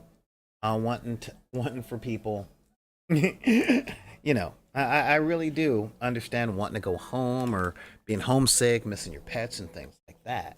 But you don't have to tear down what's in front of you because it's not the same, you know. Ah. Never felt cool about living in California. I definitely get that. Um, I can't really think of any place else in the United States that I would rather live. But as you guys know, I'm from the hood. Okay. And the thing about the hood is the people that live here do the absolute best that they can with what they have access to. You know, I mean, real talk. My mom was a hospital worker and a beautician that was supporting 7 people with her standard paycheck, the money she made running the salon out of the kitchen, um, and the social security checks of 2 of her grandparents and her father-in-law. All right, real talk. All right, that is what.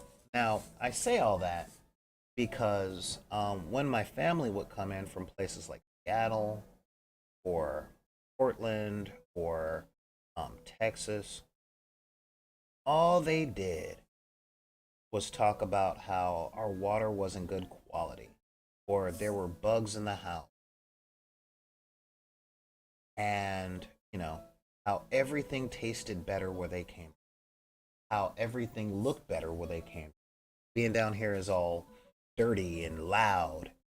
And I remember actually telling my grandmother while she was staying with us for a couple of months, if it's so miserable in here, go home.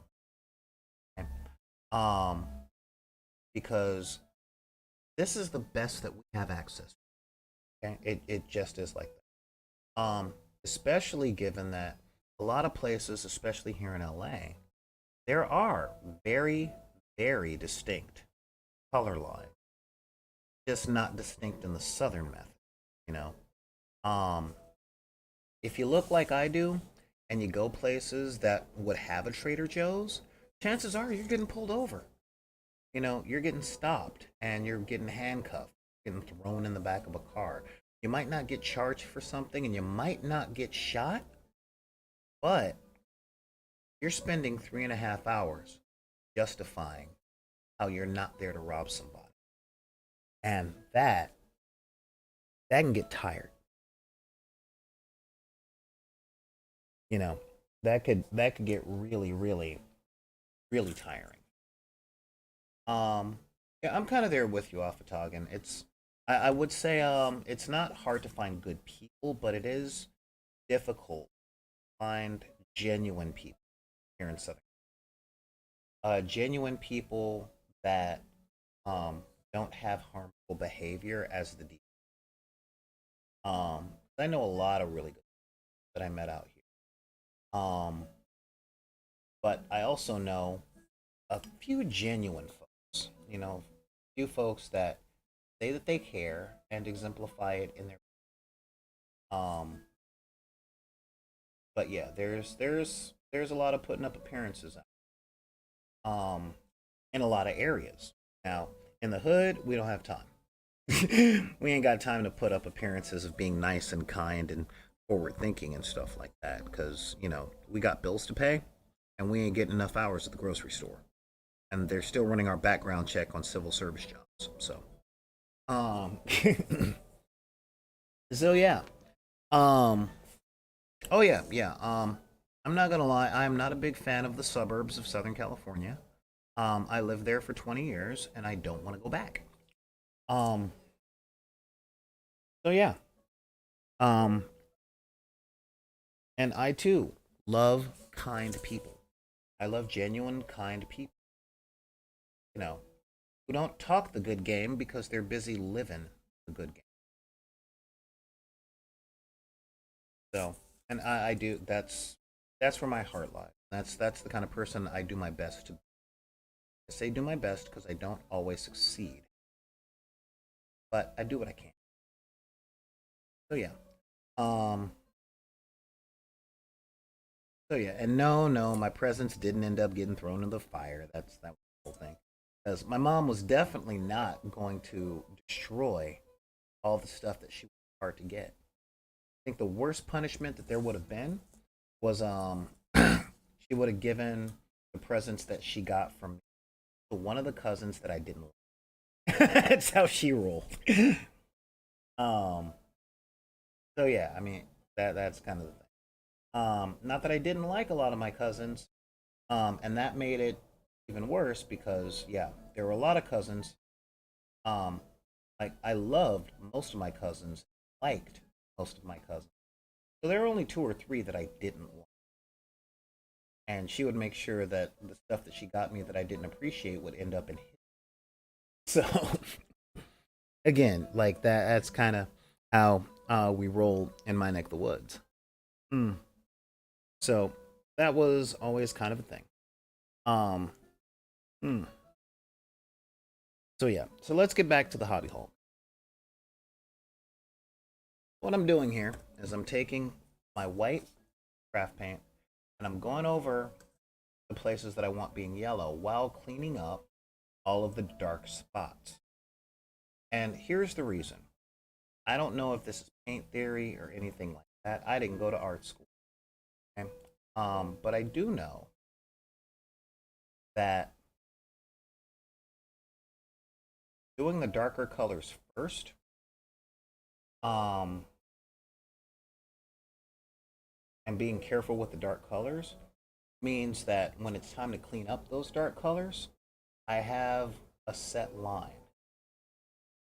And when I'm cleaning them up with white, when I whitewash them, um, I can still be careful. It's a little weird because I don't have my magnifying helmet on. Um, I can do, I guess they call this blocking, I suppose it's called, but I can do this cleanup down here, try and get it nice and smooth. Okay? And boop, boop, boop, boop, boop. And once I get this stuff nice and smooth, I can then go over my border lines again. Micro brush, heck pen, or something, just to make those lines really come out. I have those options. And I have a very, very stable visual example. Okay. Now we're going to do a couple of different things on this. After this white dries, we're going to go over it with the Army Painter Speed Paint yellow. Okay. And then we're gonna do what we can to highlight that with the Playho yellow. So that the yellows really are visual. They can really pop and you can see it. And then, and this is going to be the really funny part, we're going to go over all that gold with a light dry, or all that yellow, a light dry brush of this gold. Okay? And that'll be it for this dude. That'll be it. Until we start painting weapons. We're gonna, oh yeah, inside. Now, the toughest part about painting these minis is having a light hand. I don't really have light hand. So I'm like, is it touching? If I don't think it's touching, then I'll go over it. Yeah, if I can't feel that it's touching, then I'll go over it because that is when it's probably touching. Because that's just, yeah, that's.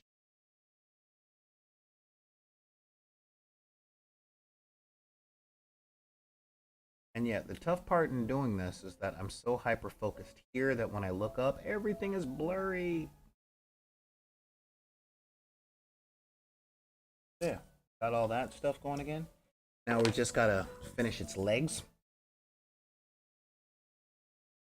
Leg parts over here, like I said, we just brush. I like to dab at those borders.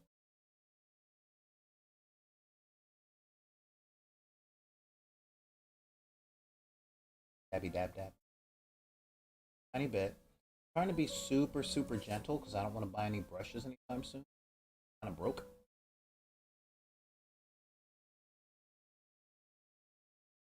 We gotta make sure we get all this stuff. There we go. Let's see what's really important because knowing knowing gold on top of all this. This is very once you pick the colors, I agreed to the. Oh no! Okay, good. I got lucky. I agreed to the color, this particular color palette, because it reminded me of Signar. Their colors are gold, and I do like that color combination. I really do. Yeah, you're gonna have to go over white a few times. Now you guys might notice I didn't do a zenithal highlight. What's going on? Yeah, we're not using that method. Okay, this is a different painting technique. And it's not one that I use often, but I figured, you know what, I'll do it on the show to let you guys see how I do stuff a little differently and how we're not locked to only one way to do things. Okay? The moment you start thinking that there's only one way to accomplish something, folly lies down that road. The more tools in your toolbox you have, the better. As you know, some people say that when all you have is a hammer, then everything you do starts to, looks like a nail. If you got a few wrenches, a few ratchets, I guess they're calling it the slap chop technique now, which is honestly still one of my favorites. Okay? When it comes to doing vehicles and stuff, like I know a lot of people who are just lost. Lost, I tell you. Using a paintbrush. They are lost. They can't if they can't airbrush it, and they're just lost and they're unhappy. And I'm like, dude, it's your toy. You know, what I look at when I see this toy is something that I can actually play with. So where's the problem? I really don't understand. Or as I say, when I talk to my anime fans, yo, wakaimasen, you know, eh, yeah, I mean, literally, that's just how I look at it. And the best part, and this is why I'm always pushing to finish everything I start. Okay? Um, I always push to finish because everything that you create, guys, everything that you paint, every song that you learn, every song that you write, every story that you do, the important part about finishing it and not getting caught up in self-editing is because no matter how good, hey Zenithades, we're doing a Titan Lord for one page rules. Um, by the time you're done, whatever thing that you're doing, you will have improved.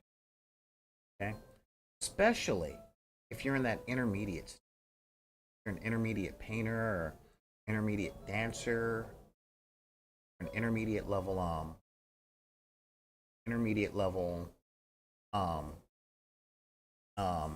musician. You know, by the time you finish something, you will have leveled up and not even known it. That's actually kind of cool. So I push to finishing it. I get the thing done. I get it on the table. I go pew pew pew pew pew, and then I have lots of fun with it.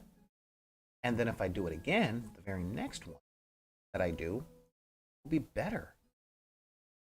You know, and I don't go into it thinking this one will be better than the last. I go into it thinking, oh, I got to do another one. And there are times I have noticed my hand is steadier than last. I can see more detail than last time. I can see differences in color that I didn't see, which all arms me with the capability of doing better. You know, that's that 3 inches I talk about. I get my 3 inches by doing a new one. You know, if you've got the resources for that. Now, since I've got a 3D printer, I can always make another one. That ain't a big thing for me. Well, okay, I can't always. I can as long as I have resin and electricity. You know? So, yeah. Let's see. The name of Dragon's Talons, Adamantine's Arrow. Man who doesn't team multiple tracks makes himself fragile. Thank you. You know? So, yeah. I mean, seriously. You know? So, the biggest thing is if you look at a lot of this stuff like I do, okay, and when I say that, I don't enjoy miniature painting. Really don't. Or more to the point, I don't enjoy seeming necessity of miniature painting. You know, I want to play the game. I don't want it to turn. Okay? So I'm good doing a not the best job in the world. Right? Now, don't get me wrong. I'm also not that guy that expects magical results. Right? When contrast paints came out and they promised one thick coat is all you'll need, you know, I didn't think that I could dip my paintbrush into the paint and go woo, and the whole model would be finished super quick, super easy, barely an inconvenience, all that jazz. I didn't think that that's how it was going to work. Okay. All right, there we go. Yeah, look at all that. All right, yeah, so got this guy going. Oh, yeah, yeah, we've got our Signar colors going really well. Kind of dig that. So now we're going to take our yellow, right? And literally, we're going to be careful with it because it's a lot of open spaces, not a lot of detail, all right? And these paints aren't the best to do that with, okay? Because they really excel at picking up details. That's fine, perfectly fine. If picking up details is what they're made for. But every color that has been picked for us has this tendency of needing multiple coats. I can live with that. So we're going to do thin coats and use it like a glaze. Okay? There we go. Making sure not to get it onto the blue. Now, if we get the yellow on the gold, that's fine, whatever. Okay. And yeah, as you guys can see, you can see our strokes. So I only dip this thing one time, fine, because that gives us a lot of paint to go over this white with. We're going to have a lot of stroke lines leading to a really uneven thing. So we are going to use as much of this yellow as we can to get all this stuff out. What's important is to keep a super light touch. Super light. And again, this is hard. I have very strong hands. Very strong fingers. Okay? You see how I just keep pulling from the original place that I made the brush strokes on? That's enough, especially going over all this white. Okay? Because that's why you put that white there. So yeah, just little dab will do ya. Yeah, it's really showing up on camera. And this is less than one drop of the paint. Right? And see, if you see that, I was able to wick enough of that away and spread it around the mini to get rid of the brush stroke I put on. Oh no, I'm gonna have to clean. But again, that's fine. We're just gonna take a tiny bit more. Run that down there. Again, it ain't that critical. We don't have a lot, and as you guys can see, I'm doing this while talking to you guys. You guys can do it while putting that one Disney movie you like on for the 15th time.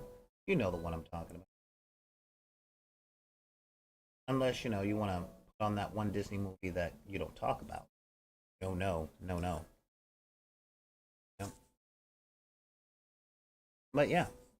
But when this hits the table, this is going to be pretty freaking cool. I'm gonna enjoy this. I kind of like this pattern. That's a lot of thickness. So yeah, we're just gonna okay, yeah. And again, it doesn't take all that much. Almost a dry brush. All right, coming together pretty freaking well. Okay. Yep, coming together pretty freaking well. Yeah, look at all that. Yeah, yellow.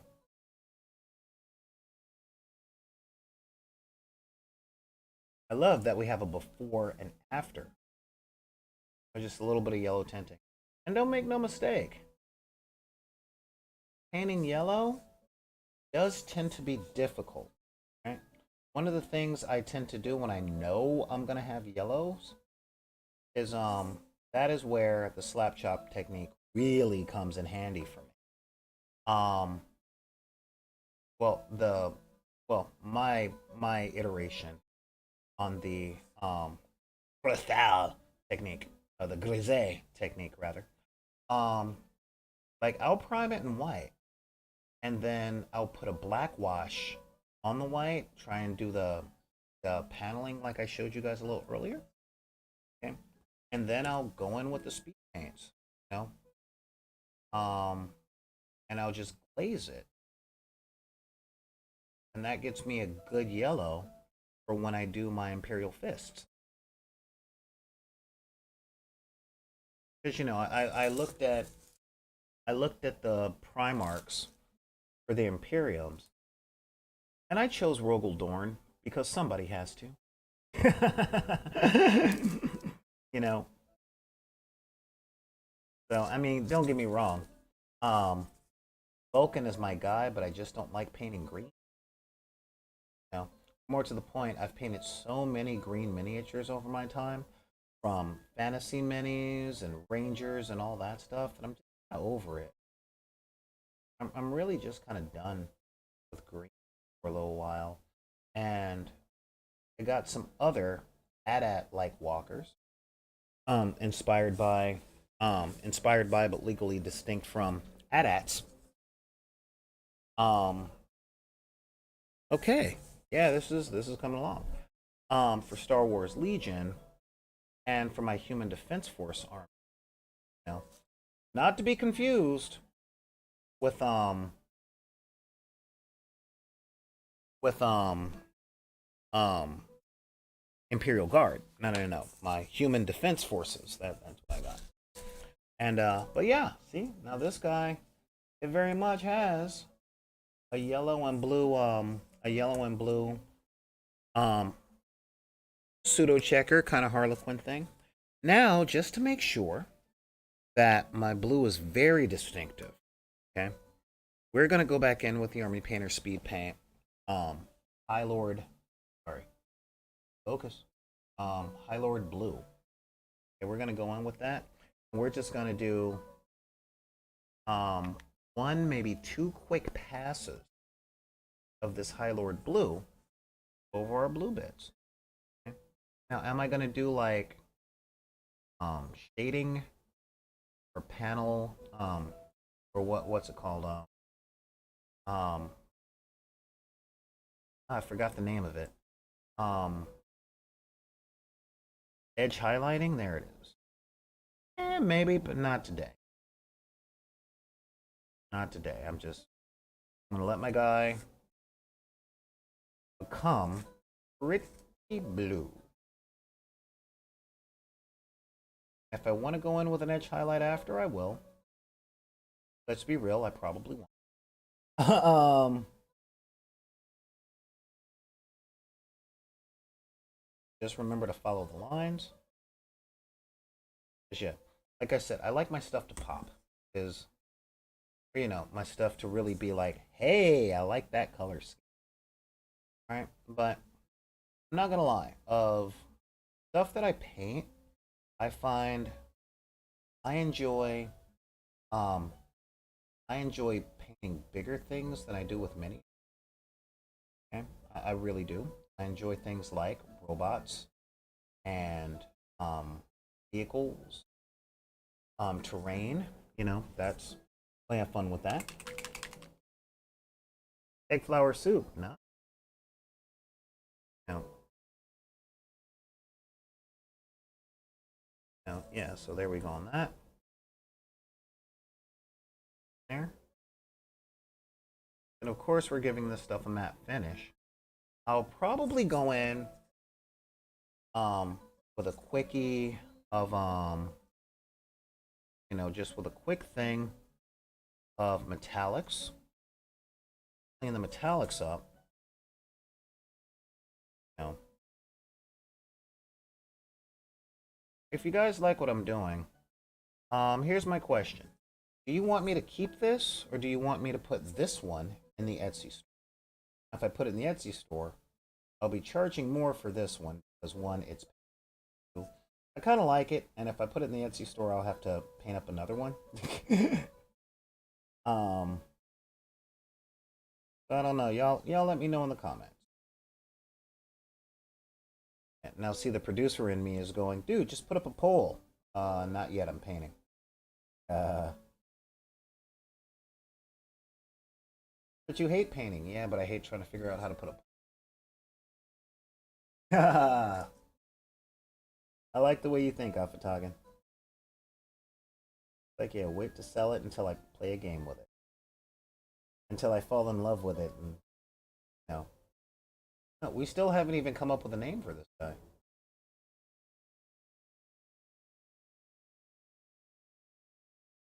Yeah, maybe Marlin. I don't know. Thought about Herschel for half a minute. Ha ha ha. And I could hear people going, nope.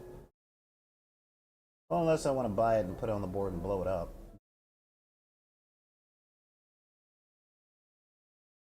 I know his name won't be Shatso Kikasso. Because that's just silly. Oh, help if I'm. Got this problem painting on camera because my hands just go further and further.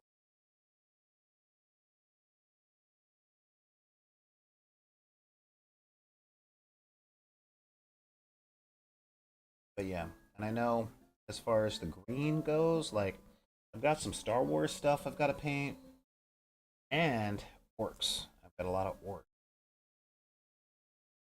Got a lot of orcs I got to get.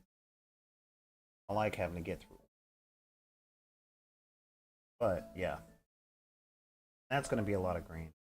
But I spent too long thinking within the confines of what's realistic. So whenever I did like a character that had a cloak, it would end up some form of green because a little bit of camouflage would help. So over the years, I've painted lots and lots and lots and lots of green things.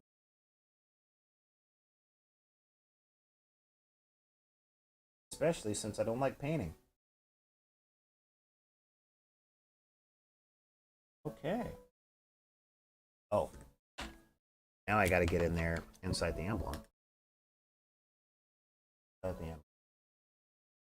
This mech. Oh, boo! Boo! Boo! Oh, that's terrible. Call it this mech because it's made for walking. That's just what it'll do. Oh, that's terrible. That's terrible. Hey, maybe Bootsy. Yeah. Oh, yeah, because it is made for walking, just like these boots. See? Huh? Huh? Huh? Yeah. Yeah.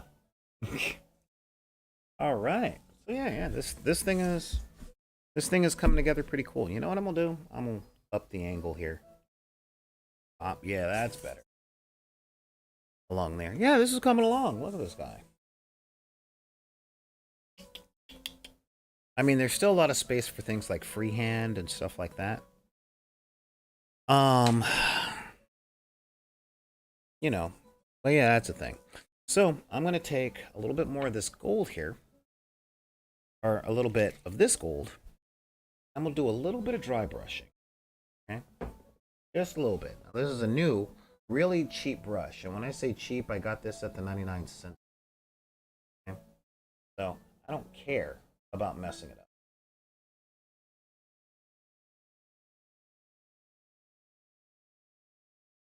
Here, I want to give this a little bit of shine, but not a lot of shine.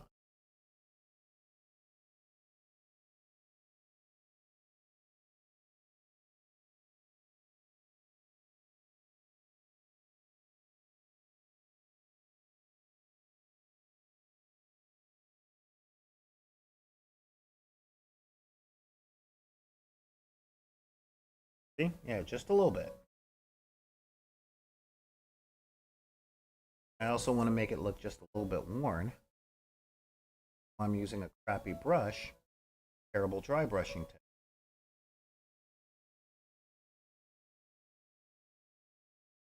Just a little bit. I don't want it to look all grimy. Boop.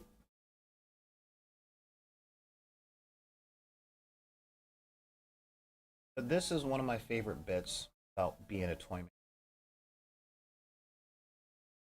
and not just a mini war gamer. Just kind of adding a little bit. Like a lot of people are like, "No, man, when you put that stuff out there, they have a story." I'm like, "Yeah, I could write them a story, but then I get emotionally and want to play with them. I don't want them to be like, no, Marlon Bootsy got shot to all crap by their Imperial Fist. Ah, does he blow up? You know, there we go. Plastic bowl for 90 seconds. And he's in to avoid the tablecloth issue. Yeah. All right. One thing I gotta say about living in the hood again, I don't have access to a whole lot of the.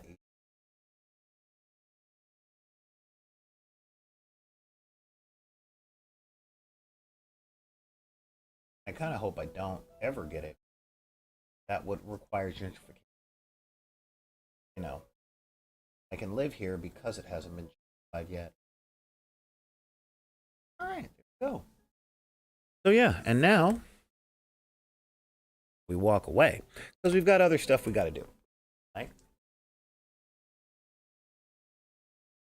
You've got weapons, and weapons I don't really pay that much attention to.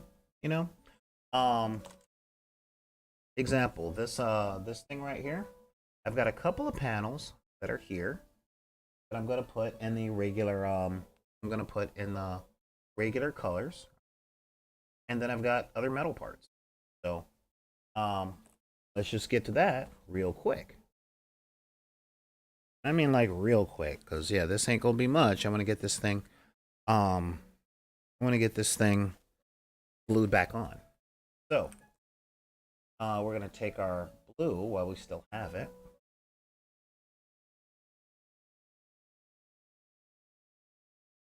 So yeah.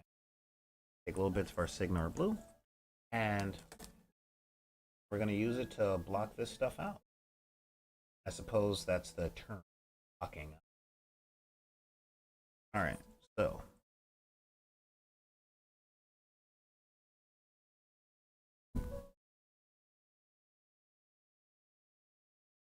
and it doesn't have to be um doesn't have to be perfect and great. People are really going to be looking at the robot as a whole. And anybody that will come along saying, well, I mean, that's okay, but I would paint that panel differently and I'd paint that panel differently. It's like, all right, buy one and do it. In the meantime, I was playing my game with my little pew pew robot, so you can go now. Thank you. You know? All right. So we got there, boom. Have our blue. And I'm just going to take a few more of these panels and make them blue.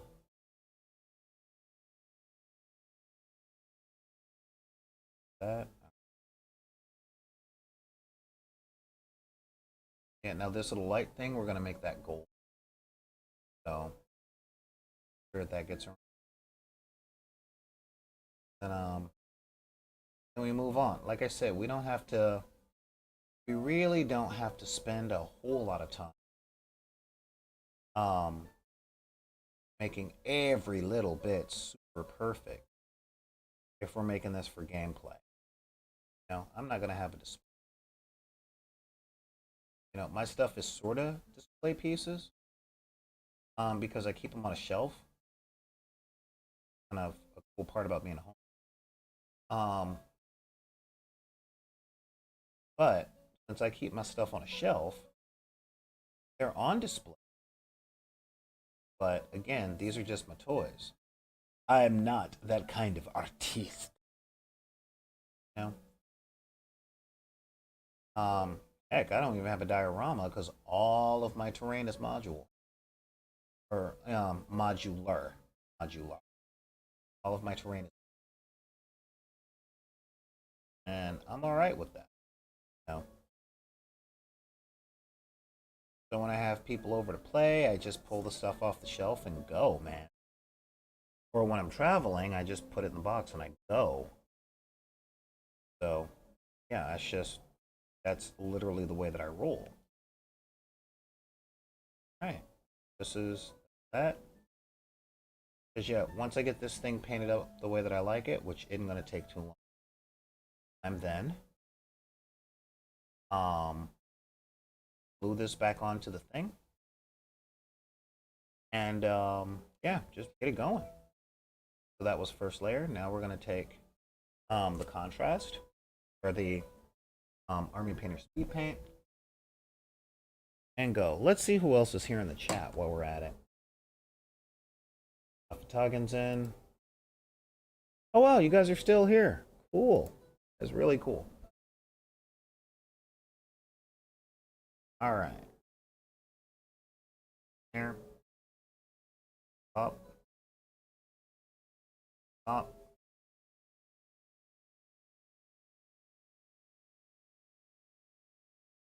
See, like I said, this is not taking a whole lot.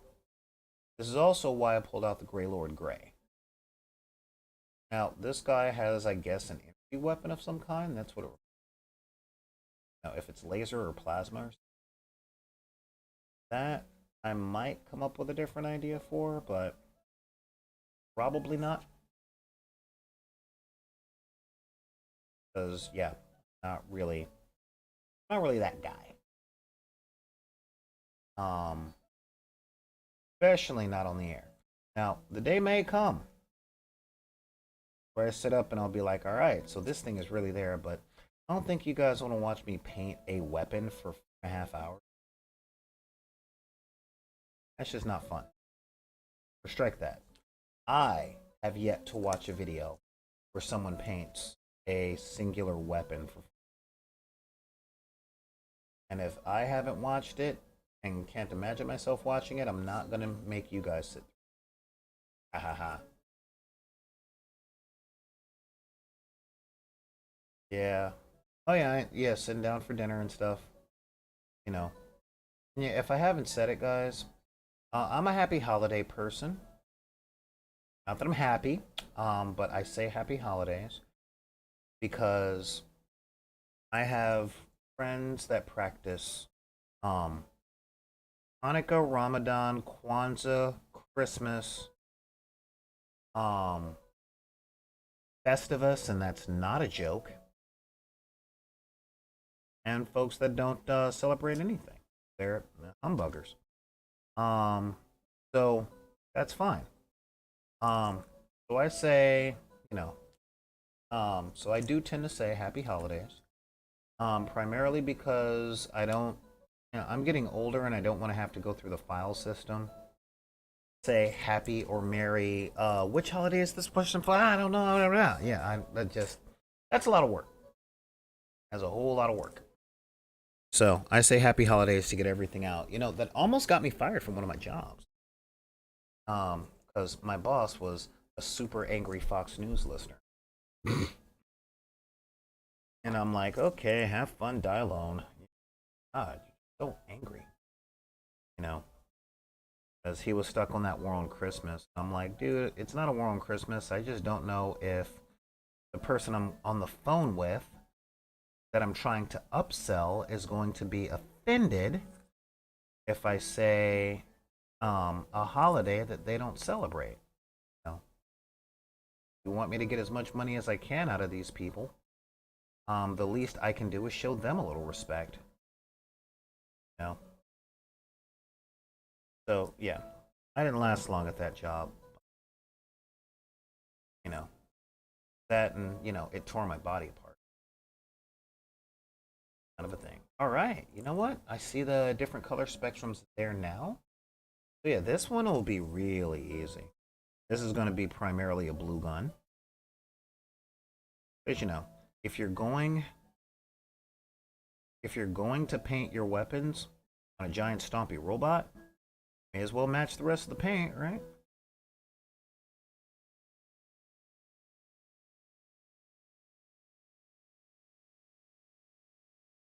Drop that in there. And everything else is going to be gunmetal and gold.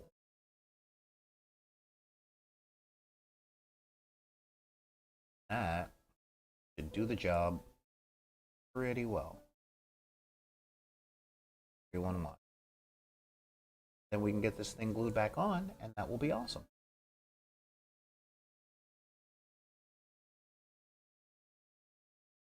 We are on that. Boom. Wop, wop, wop, wop, wop. Oh, yeah. Okay. So there we go there. I'm like, gotta stay within the lines. The lines are our friends. Okay. Right. Cool. These things, yeah, I'm gonna make a lot of gold. A whole bunch of gold. And I know a lot of you guys are sitting up going, dude, that looks like an energy weapon of some kind, and you can put all these different colors and shit. And I'm like, yeah, but no. A melee mecha, you know? Honestly, there are melee builds for this thing. I know the ones I'm putting up in the Etsy store, are gonna come with a standard loadout, but I'm also gonna be selling weapons packs, you know, because especially for people that like to magnetize their stuff. I'm trying to make these inexpensive enough to just buy. But can I do that? And the answer is probably not. So what I'm going to be doing is I'm going to have the robots with one weapons pack, and then I'm going to put up other weapons packs, you know. Um so like, instead of buying a whole new thing, um instead of buying a whole new thing, um they can literally, you guys will just literally be able to buy the melee pack or the ranged weapons pack or the double hands. You got a lot of hands, you know. Because I know money is tight for everybody, you know. Really tight for me right now. Like I really, yeah, you know. Um but yeah, so when I launch them on the Etsy store, letting you guys know now. I'm going to have these up and out in two ways, okay? Because that will determine the production style that I use for them, right? And this is why. Um, these are going to be 3D printed, of course. Selling them painted will not be a standard option because I don't want to do this all day and all night. But I'm going to be selling them as the kits that you put together yourself or the solid chunk toy, right? Um, because I know not everybody likes yeah, not everybody likes um putting together model kits and stuff like that. And I get that. A lot of people just want to play the game, you know? But the individual model kits or the putting this together in pieces, I have to charge more for because it's a lot more work. To make sure that all the pieces print properly, um, and all that jazz. You know what I mean?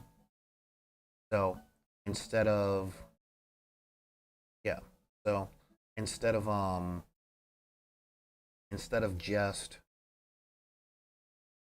printing it out in one piece that I've tested and I know works, I have to print it out in a whole bunch of little pieces, and then make sure that those pieces all dry fit together well before I put it in the box and ship it out to people. You get what I mean? So um, that'll be a thing. Honestly speaking, it's going to be a lot cheaper, um, to buy the fully formed pieces. You know, just here you go. And it really comes down to the people that like modeling and the ones who like playing. Um, I know a lot of people don't like monopose anything. Um, but again, I like toys more than I like mini. So selling the thing as an old-fashioned toy, boom. That's kind of where I'm sitting. That's how I'm gonna do it. Um, because again, more movable pieces means more labor. So I don't mind putting in the extra labor, but I just won't do it for free. Um, and the community that I'm building is much more about the interaction with other people. Um, and I've yet to really see a model club. You know what I mean? Like I know a bunch of people who know each other and who like put together models and things, but even when they're doing it in the same room, they're not really interacting. You know, so it's a thing. All right, so yeah, there's that. Now, now the gunmetal on the weapons, and gotta put a face on it eventually. But yeah, the gunmetal on the weapons. Um, yeah, but this is going pretty well. I like how this is turning. you know. So, but yeah, we're doing all that stuff, and this is pretty cool. Let's see. Model kits for why your father likes you less. There's a story there. Yeah, there's a story to that. But yeah, so with the holidays coming up, I wanted to do this paint stream with and for you guys. Um, because this time of the year is hard, y'all. It's hard for us. It's hard for our family members. It's definitely hard for our bosses. And when our bosses are having a hard time, they make sure that we have a hard time. I know that. I know it. You know it. We all know it.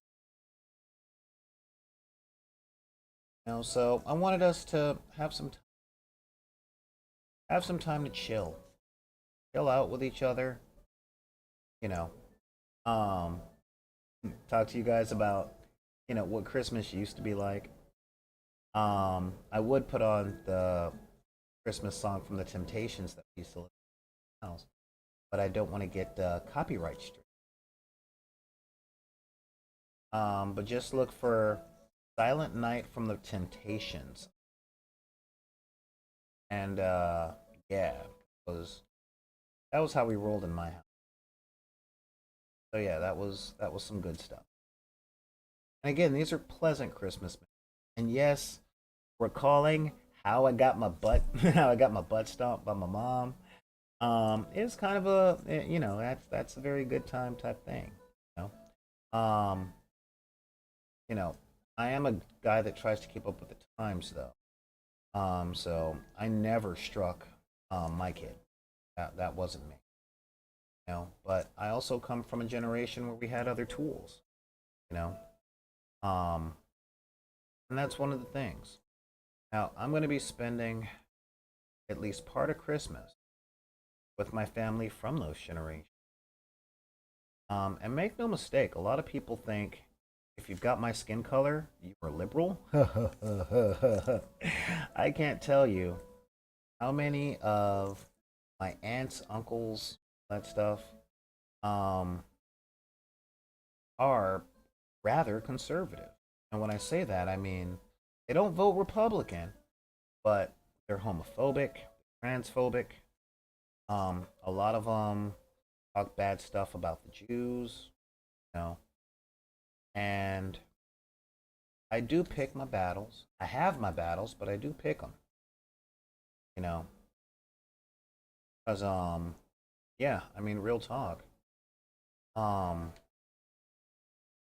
those kinds of thoughts and behaviors and stuff, I look at it more as than I do as, let's say, an eventuality. You nobody is born with that stuff. No one. We learn it from the people around us, from our elders, from our teachers, um, from parents of friends we have. In my people's case, the church. You know, so and all that stuff kind of goes away with exposure when they meet people who, uh,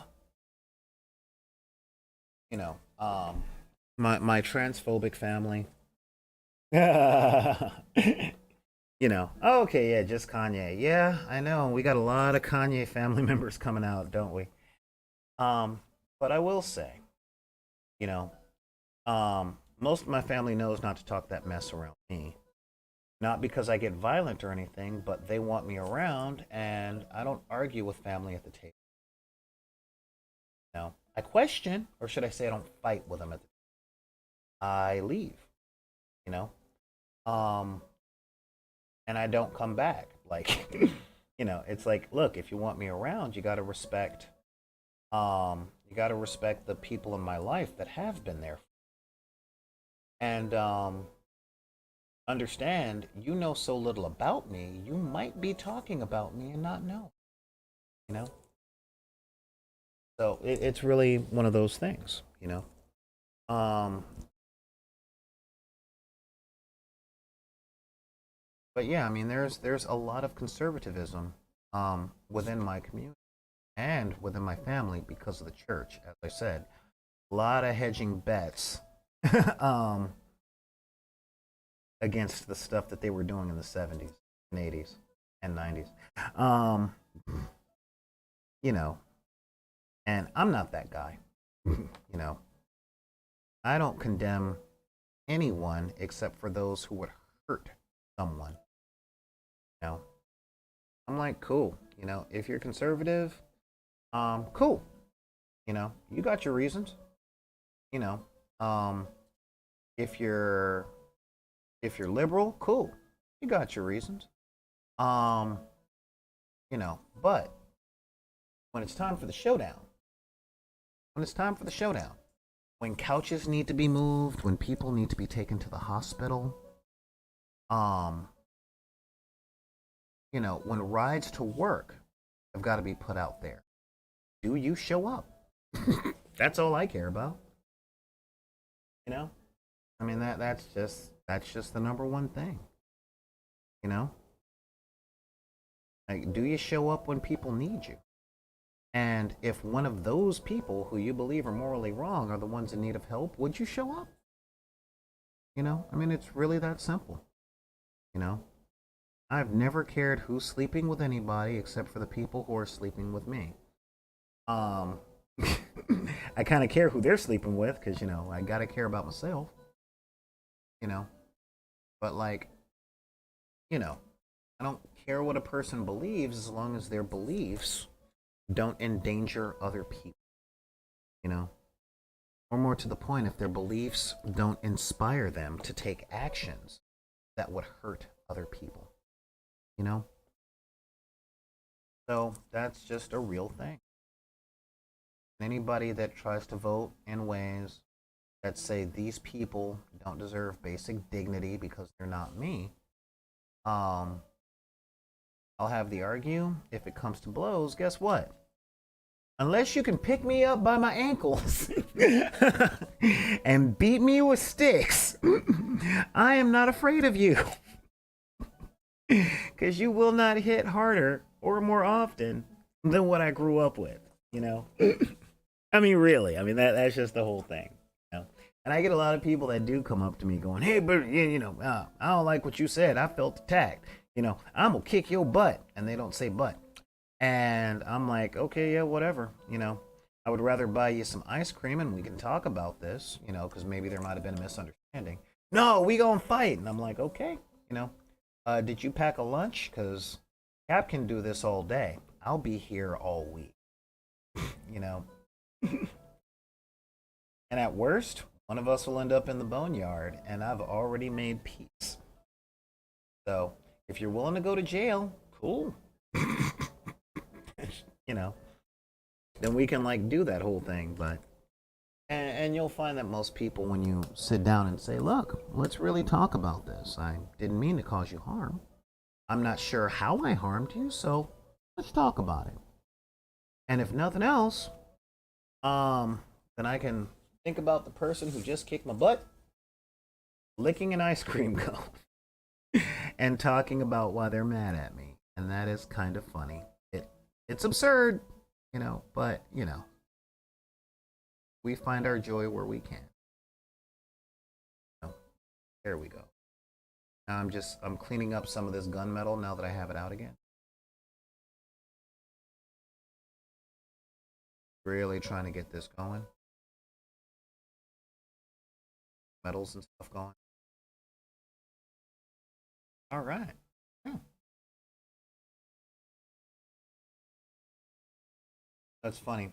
My mom and I had a nice long talk because she did jewelry, and I don't do makeup. Don't do jewelry. And she was like, I would have loved to teach you how to do jewelry, but I didn't think that kind of eye for detail until I saw you with your little toys. I'm like, oh yeah, you saw me with the minis, and she's like, they're so small. I'm like, yeah, I know. Believe me, I know. I can feel like, did you hear my eyes screaming or something? Ah, see, I missed the kneecaps. So, but yeah, and we had the time. It was all fun. Um, I think I'm gonna edit out the part where I talked about Christmas and put that up on you. I think that'll be fun. Watch. If I put that up there, guys, will you share it? Is my question. Because yeah, I think that was a little fun. you know. All right, so now I can just do a little bit more gold, and we can call this guy a day for where we're at right now. And this is cool. I really do like that. So got the gunmetal, got all that stuff going, and that stuff going. Ooh, I've got foxtailing. That means I got to clean the brush. Okay. Yep, long process and expensive. Well, at the end of her life, when she became a jeweler, um, I'm the youngest of her sons. So we were all grown. We were all adults. We all lived on our own. She wasn't raising anyone's kids and paying for her grandchildren and stuff like that. So, she had the time, she had the money. That was the thing. Doop, doop, doo, doo, doo, doo. Yeah, look at it. Going good. Yeah. Popping the gold back on here. Doing the thing. But yeah, guys, this has been pretty fun. Let's see. Wow, I'm at 3 hours. 6 o'clock. That's wow, 6 o'clock Pacific time. And yeah. So for those of you guys that have been having a tough holiday, we're not looking forward to going to see your uncle in the red hat, aunt in the purple hat. I feel you. I feel you. I see you. And we're here. We're here. Oh, I did in high school for alternative art, right? You know, yeah, dealing with all those different the different crack ratings on the wire, and all this. Yeah, I definitely get it. You know, I did learn a little bit of it from my mom before she went, and I did watch a lot of the videos that she learned from. That was fun. You know, but yeah, but we're doing the holiday thing, and you know, I haven't been the biggest fan of the holidays in concept for a long time because consumerism, commercialism, you know, like in the holidays in the United States, probably in Canada, um, is really about liking spending money and hoping that people spend money on you. Although I do like White Elephant. I know a lot of people hate it. A lot of people hate it because it brings out the worst in people. It really does. It's like, you're around a whole bunch of people that you may or may not know, and everyone's like, no, I want that one. I want that. You can't have it. I want it. And I'm like, wow, what about that goodwill toward men part? They're like, no, I want the oven mitt. And okay, that's for them, you know. So yeah, so you have this little flamer gun up here, a little, yeah. And I didn't glue it in because I like going dee dee, so that's kind of neat. Um,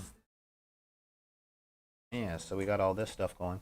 I don't pay a whole lot of attention to weapons packs when I paint them. Ah, ah, you know, um, because again, when I'm playing, I make sure all the attention is drawn to the major part of the Wobot. And yeah, I say WO-bot because, well, that's what they are. They're Wobots. White Elephant depends on a lot of people involved. Yeah, it's true. And making sure the stakes are low. That is true. That is very true. Because I've seen some pretty high stakes white elephants, and man, people can get harsh. Like, you know, most of the time I see white elephant, it's in suburban environments. And for people that are all about appropriateness, i.e., the ones that are quick to say this is appropriate and that's appropriate, um, White Elephant and Black Friday shows a whole different side of y'all. A side that I personally love, you know. And it gives me that moment of being like, yep, very cosmopolitan. You know? Yeah, and we're just pop a little glue on here. A little glue on there. Now that in place. Make sure it's where I want it. So a lot of people are like, no, don't use accelerator. Ah! Stop it, my toys. There we are. Put a glue in there. That in there. Oh, wow. I just found a whole section that I didn't paint with the gunmetal. So, we're going to fix that right now. Here we go. Ooh. Our gunmetal here has just a little bit of gold in it. So that's kind of putting that down. Oh, you know? And there we go. Have our little guy. Does he have a face? No, I don't have a face. I thought I grabbed a face to put on him. But yeah, let's just go grab a face for this guy, and then you know, come right back. But first, all right, hey, it's called the Purge. You guys are terrible. Yeah. Let's see. Last time I did White Elephant, my wife and I bought an LP of banjo music and a VHS copy of Space Jam. See, here's the thing. I would have gone in hard for the banjo music, and I'm not kidding. Like, my favorite band is Bela Fleck and the Flecktones, which is a drummer, a bass player, a saxophone player, and it's led by a banjo player that went to Juilliard. So I really do. So like an LP of banjo music, I would have been like, oh nope, I want that one. You know, unless there's somebody here whose gift is like a $5,000 gift card to Amazon or something. Okay, no, any amount of money gift card on Amazon because you know I use Amazon a lot.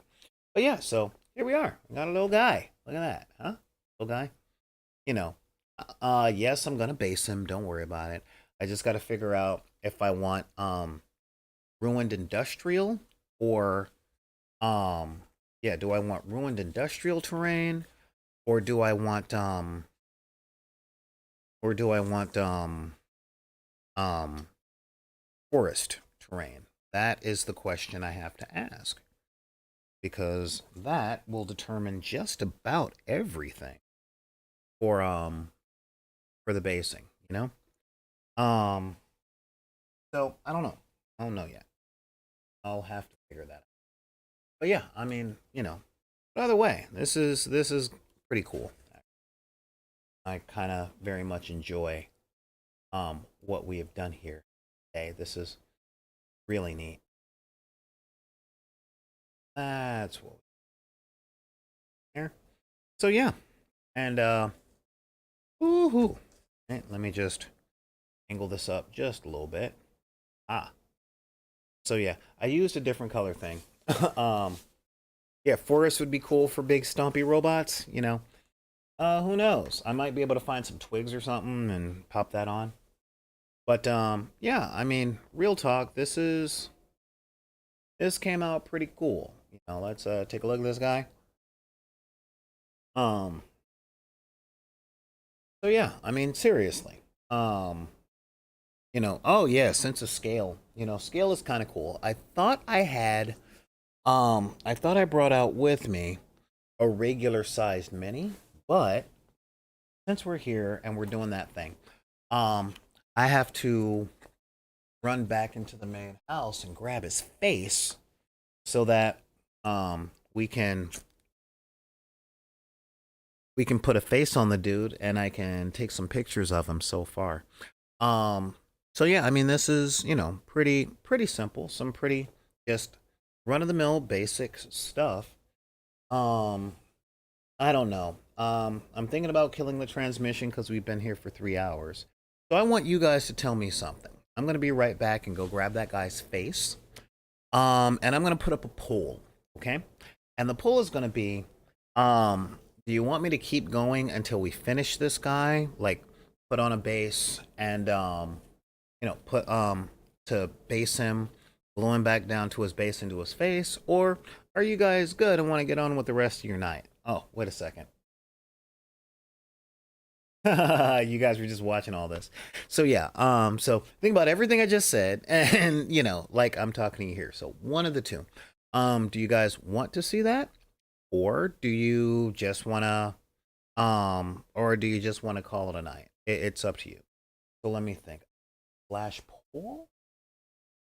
Flash pool. Yes. Up. Now. Finish robot or wait, finish the robot. Response. Yes. No. There we go. And start the poll. All right, guys. I will be right back. Okay? And yeah, so with all that, excuse me, we'll just here we go. Go here.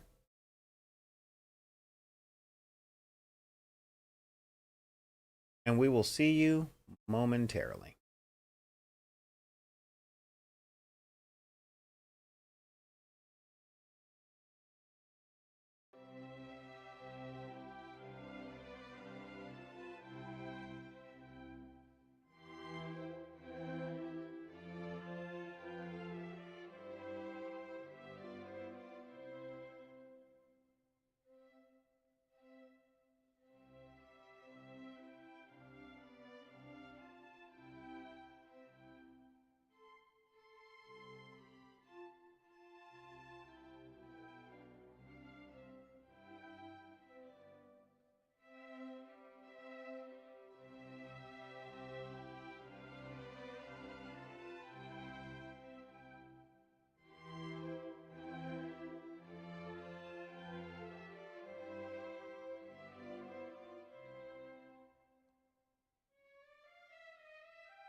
Okay, guys, we're back. Let's see here. I think I put the poll up. Let me check. Hi? I'm not sure. I put it on 5 minutes. Well, you know what? I did something. Thank you, Xanathades, for the suggestion. And of course, I had to go get the little guy's head. So, what we've got down here, and this is fun. Yeah, this has been pretty cool. I've very much enjoyed all this. So, what I'm gonna do here is take this down just a little bit more. You know, get a little bit of a zoom in going. Ooh, yeah, look at that, boy. Look at that. All right, cool. So, what we got, you know, I think I'm going to give a little more light.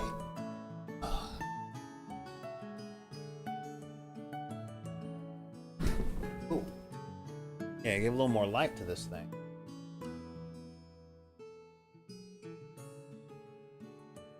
That's right, movie magic. So, yeah, we're just going to do a little more light here, just so that we can see, for a sense of scale with you guys. Alright, so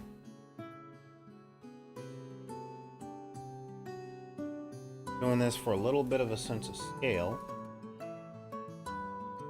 Alright, got a camera in the right spot. Right. And yeah, so this is looking to try something new. Alright.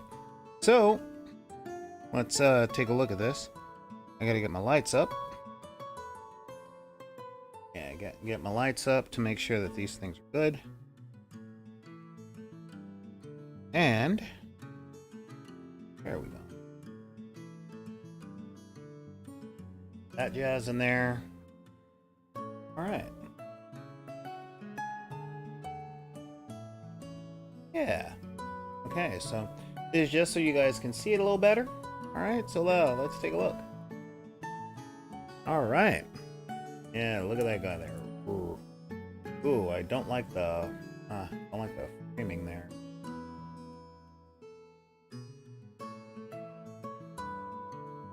We're just gonna back these guys up. Just gonna bring them in a little bit closer, you know, get a wider shot. There we go. Yeah, a little bit of a wider shot, and boom. So there we go there. Yeah, look at that. Oh, God, it's so big. Look at all that. So, yeah. All right. So, oh, God, I hate when I do that. Screen sharing. No, I don't want to screen share. I've probably gotten like 4 phone calls. You know. So, yeah, I decided, you know what? I don't really live stream that much during the week. So, yeah. Wow, look at all these.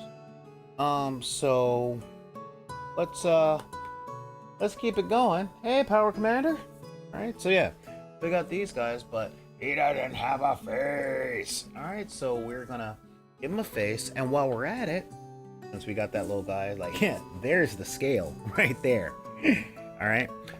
We are gonna base this guy up because it's not that hard, and I've already got everything I need to do it. Alright, but first, let's get to the other bits of the sky, right?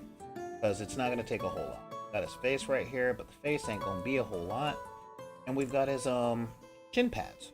Right? So let's do up these shin pads real quick. Okay, and use the last of our water solution here. All right, and yeah, because that'll, you know, that will actually help get all this stuff the rest of the way done. So, you know, again, let's just get in there and win this guy up a bit. Oh, wait. Okay. In here and do that. And kill these lights. Lights. For showing the colors that we're doing. Alright, so yeah. That worked. Alright, so yeah. So these things. And yeah. So that. So look at that. We got Vine Construct in here saying that yeah, folks are watching on their phones. That's kind of cool. And get the chat back on and picture on. Here we go. You know, yeah, good to see you in here, Viney. By the way, been missing you, but my aim will improve. So yeah, so we've got that going, and yeah.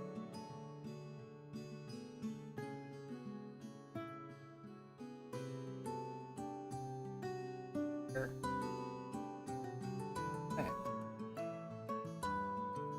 And of course, do our little in here, just so that we can stay on theme. Now, this normal part would be back, but we're just gonna do a little bit of a rub. I am starting to get a little. So, boom. All right, now we're gonna do opposite color on their other leg. So start here, that in there,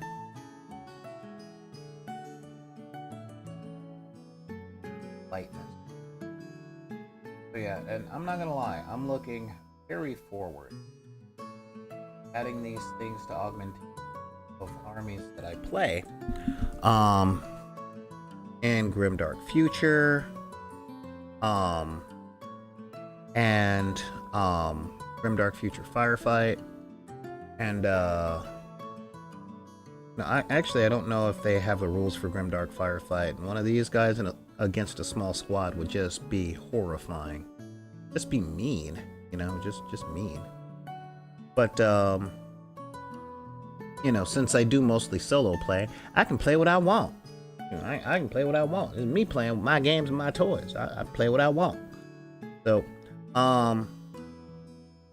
there's also, again, I like having giant robots. I think giant robots are chef kisses right there, you know? Because, yeah. Boop, boop, boop, boop. So,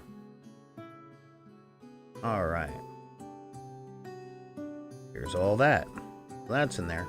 Now, am I going to make his face blue? Actually, no, I'm not going to make his face any blue. Alright? We're pretty much almost done with the blue. What I am going to do with this is, I'm just going to make sure that the yellow is going to take in the same way that we did. Space magic! What? Check your O2 levels. Your fingers are blue. I know. My fingers are blue. Yeah, I ended up, I had to run a quick primer over these guys. And I'm like, I could find my gloves and do all this the right way. Or I could get back to the stream and see what they wanted me to do. So yeah, that's it. I lose the coloration in my fingers for y'all. That's how much I care. That's right, I'm doing this for you. It's all for you, Damien. Okay, sorry.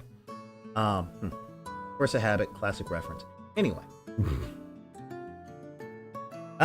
So yeah. Alright, so. But again, painting this stuff is not, again, this isn't hard. And if you're like me and don't really care about your results, it can be not arduous. You know, it doesn't have to be a laborious task to get all this stuff done. You know, and I'm not going for display piece. I'm never gonna go for the Games Workshop award unless somebody bets me I can win it. You know, and make no mistake, I will bet against myself on that because it's not one of my ambitions. Now, I want to make it clear though, really clear, like crystal clear.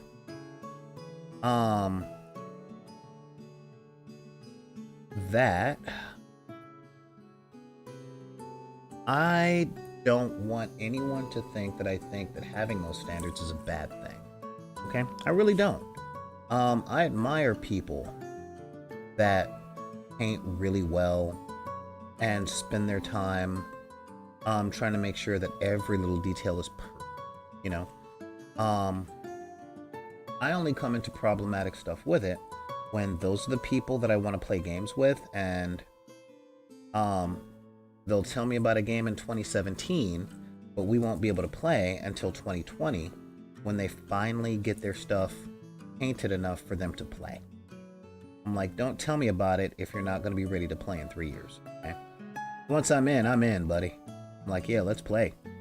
You know, let's play. I don't care if we're using paper cutouts and nickels. Let's play. And a lot of people don't roll like that, and that's cool. Just I do. But what I will say is a lot of folks, especially a lot of my friends, frustrate themselves way too much and bring in more frustration than necessary to gameplay because they're so busy condemning their skills that even when they try and play, they're so busy going, oh, my painting sucks, or oh, my playstyle sucks, or oh, suck, oh, suck, oh, suck. And I'm just kind of going, dude, one, you're not on that level of the YouTubers that you watch, because those YouTubers that you watch do this for a living. They practice 8, 9, 10, 11 hours a day, you know, and they do all this stuff painting, and then they have editors and all that stuff. So holding yourself to this standard of what they can accomplish with cutaways and time lapses, that's just going to make you miserable. Don't feel attacked, Vine Construct. Feel seen. Okay? You know, it's good to have high standards. You know, it really is. It helps us get better and helps us improve and helps us evolve. You know, I always poke fun at my friends whose standards are so high that it keeps them from doing the things that they enjoy. You know, I'm like, you like playing, and it seems like you don't like painting because you're always mad. So, how about being easier on yourself when it comes to the creation part? And remember what you're creating this stuff for, you know? We're doing it for fun. We like that fun, you know? Let's have that fun. That fun is the fun stuff. All right, so I'm going to very quickly slap some paint onto this guy's face because he needs a face.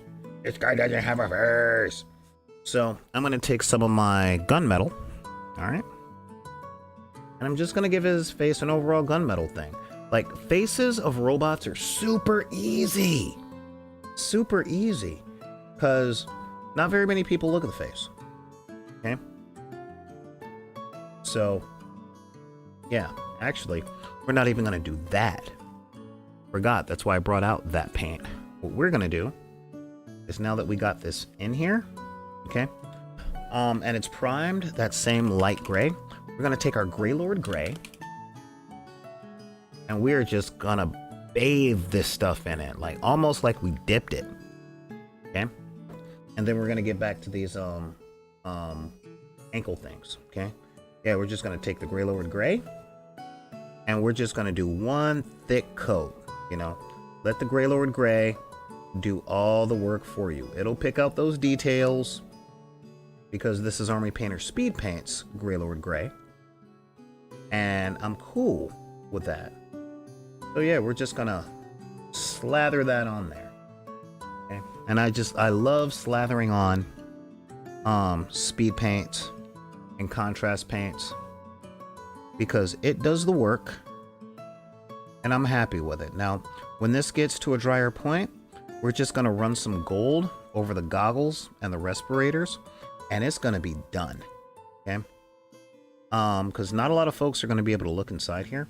And again, this is also my paint thing. I'm putting a face on it so that it looks a little more complete. And that's it. You know. Eltic 9 bases, paper cutouts, right? You know. When I don't have proper minis ready. You know? Yeah. You know. Just real talk.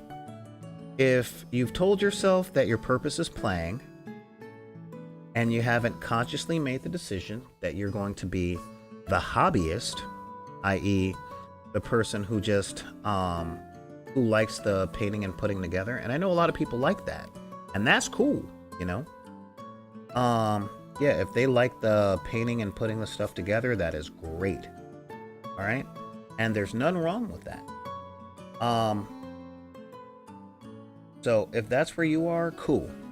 The thing I'm always trying to get across to people, though, is when you buy a game, because you've been sold a game, we're going to take some of this Greylord Grey as well, and we're going to do some of these things back here. I'm going to take a little bit of it and let it fall into these. We're using it a lot like a glaze on our vents, because sometimes our vents could use a little work. So yeah, we're just putting it on the vents here, right there. Okay. Now we're just gonna throw it over here. Okay. And why? Because there's a little thing here, right? So we're just gonna give that half a sec because we're gonna use this like it's an oil wash on that bit. And now we're gonna go on the back with all this glorious detail, and we're just gonna Greylord Grey all this stuff in here. Okay. And Greylord Grey that, because we have it out, right? It's already out. Boom, we're doing. We've got recesses and stuff. This is like doing a wash, actually. Okay. And then in some places, we're just gonna go back over and we're gonna dry brush that gunmetal again. Okay. We got details in here. We got like panels and creases and cracks and stuff. And why not? You know? That's all. Just doing some targeted stuff in there like that. A lot like a wash. Okay? But the speed paint is more viscous. Oh yeah, painting the unwind? Totally. You know? And painting the unwind is a real thing for people that like painting. And there ain't none wrong with that. As you guys know, I don't hold pretty much anyone in condemnation most of the time. You know, that's not my bag. So if you like painting for the sake of painting, cool, that's cool. I'm always sitting up, like with my video that said these mini gaming companies are lying to you. I just make it very clear, you know, very clear. Be clear on what it is that you've spent your money on and what you plan on doing. That's all. Buy Zombicide if you want to play Zombicide. If you want to paint the minis for Zombicide, cool. But don't let your purchases wind up in a pile of shame. You know, that pile of shame that says, I bought this to play, and my friends have been asking to play, but I don't want to play until the minis are painted. But you know, I'm working a lot of overtime. You know, new job's a hassle, kids got the flu. Y'all all know the excuses that we use, and I say we because I'm just as bad about it. You know? Which is why I play with unpainted miniature. Alright, now that we got that going, I'm just gonna take the top, and I'm just gonna take my finger and wipe it off. Okay? But that really brings out that little... See? Didn't know that there was a little oval there, huh? Neither did I, really. And, yeah. So... that's the whole thing. I'm just using this, like I said, as a glaze. To pop out some of these details that I really didn't bother working in. And just giving it one more little layer of depth. Okay? Just one tiny little layer of depth. To take it from, I slapped this together. To, hey, it's a thing. You know? And, honestly... I do like using the contrast and the speed paints over metallics. To make it look a lot like I did much more than I leave the impression Okay. So yeah, when it comes to my gunmetals and my silvers, yeah, I use the Greylord Gray top of it just to add a little bit of, just a little bit of use, right? And when I want my golds to pop, I use a little bit of the yellow, or brown, right? Now that we got that going, let's wash out our brush. Okay, and we can get back to these leg pieces. All right, because yeah, these leg pieces, the legging is real. So speaking of the yellow, okay, time for us to get a little bit of yellow in there, and get our get a little bit of yellow in there. Get our brush,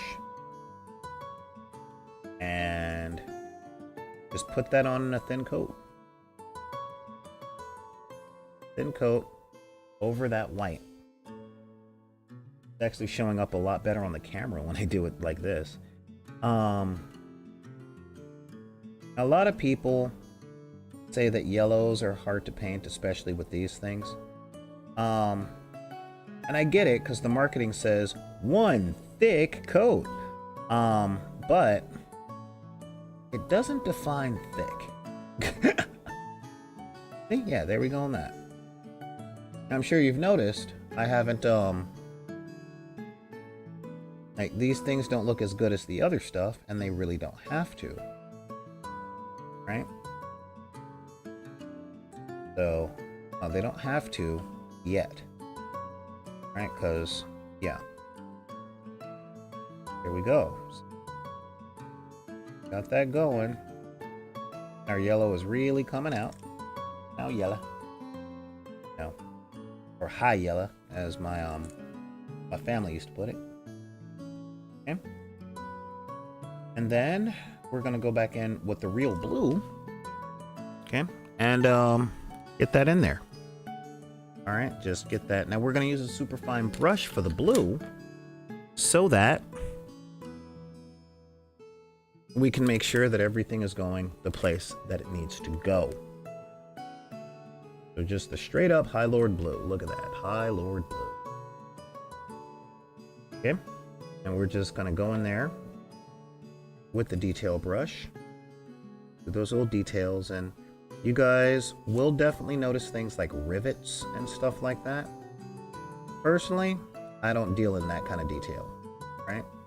I've got my little Harley Quinn design here, and I'm happy there. Okay.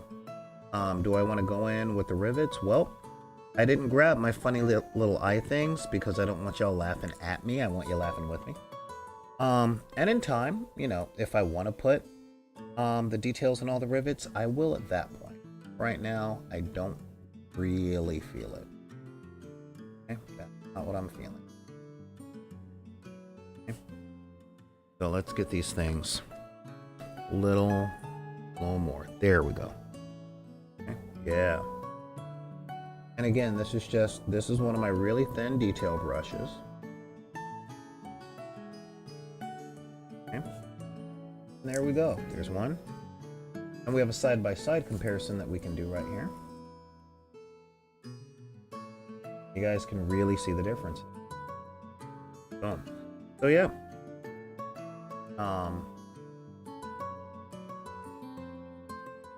And then once we put the gold on, the gold in all the places that gold is going to go, you guys will literally see an entire world of difference. Or as they say, it'll really tie everything together.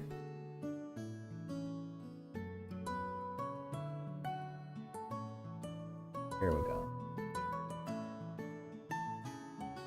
So, it's actually funny, like, I didn't realize that for the whole first 3 hours, the music that I had playing was playing for me, but not for you guys. because I'm a great producer. No? Boom. That's the business. Is it the business or is it the truth? Either one. Here we go. So those are in there. And you guys see how all these details kind of really started popping? All right, yeah, you see that? Got all that stuff in there. Cool.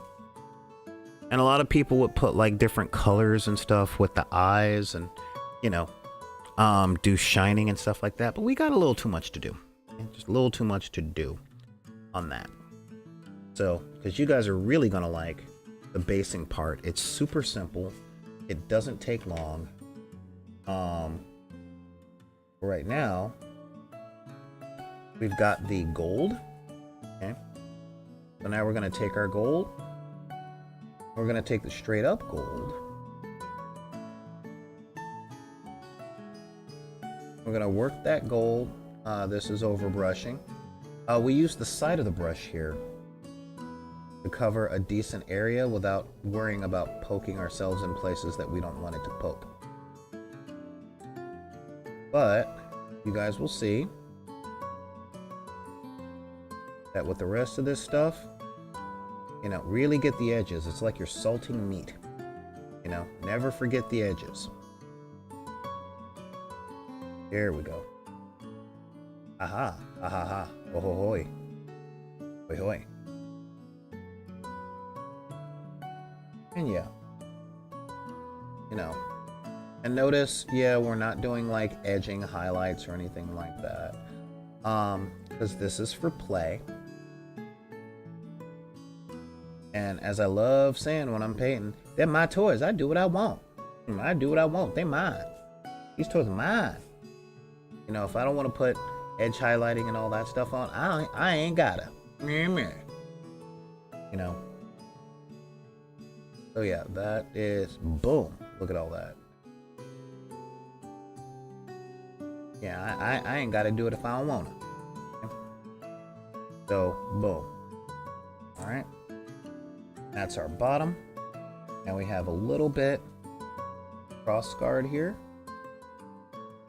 We're just gonna put that across there, because you know it's like he's strapped in, so he's gotta have his little belt buckle here, or his shoe buckle, like that old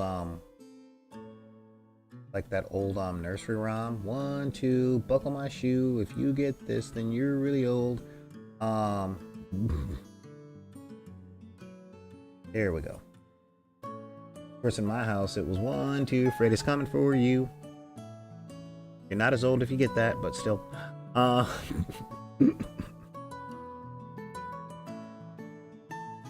yeah, I mean, that's real. That's real talk, you know? Oh, man. So, boom, boom, boom, boom, boom. Oh, look at all that. See? And now, we got our little thing. It's here. Let's see if I can find something to put. Oh, yeah, I'll just lean it on the head right here. And then there. See? Look at that for that shot right there. Ah, yeah, look at that. Isn't that fun? See?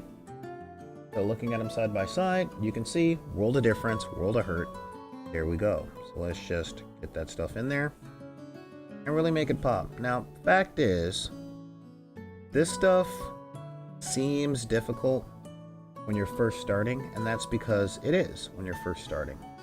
But what isn't? You know? Like, seriously, when you first start doing any new skill, what isn't difficult? You know? Like, everything starts from, man, I'm really bad at this, to practice and practice and practice.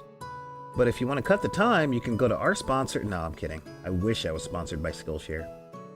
No. I may not be able to re-up my account next year. But yeah, and this stuff again. There we go. Super easy. And it really is barely an inconvenience, you know? There we go. Putting those bottoms on so everything we can see. And now we do the top of the shoe. We're gonna have to get another drop of gold out here. Drop of gold. Okay. But then on top of all that, yeah, you got it. Just putting that out there. Pushing that paint around. Letting it do the work instead of thinking I gotta do the work myself. No. And here's the thing. Like, y'all know how I love being honest with you. Right? There's a lot about my painting technique that I don't like. And there's a lot about the art that I create.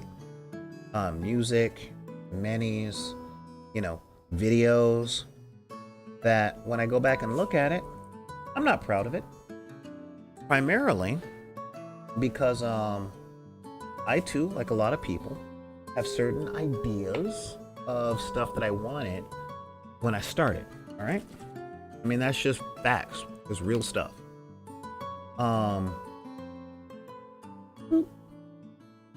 Yeah, just real stuff. I mean, those are just real facts, Here we go. I needed more gold flecking paint. There we are.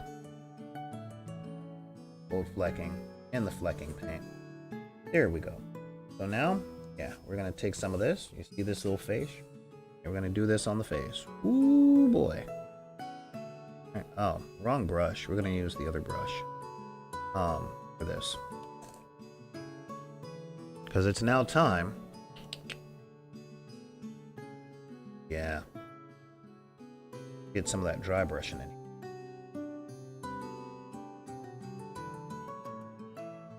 Here we go. Just gonna give the sides, like just some of the stuff here. Bit of an overbrush. Okay. With dry brushing in mind. And you know what? If I have it here, yeah, if I have it, I literally just got hit with inspiration. So I'll do that. I'll do just a little bit of an inspired thing. Right? But yeah, so as you can see with this kind of gold dry brushing that we're doing right now. Okay.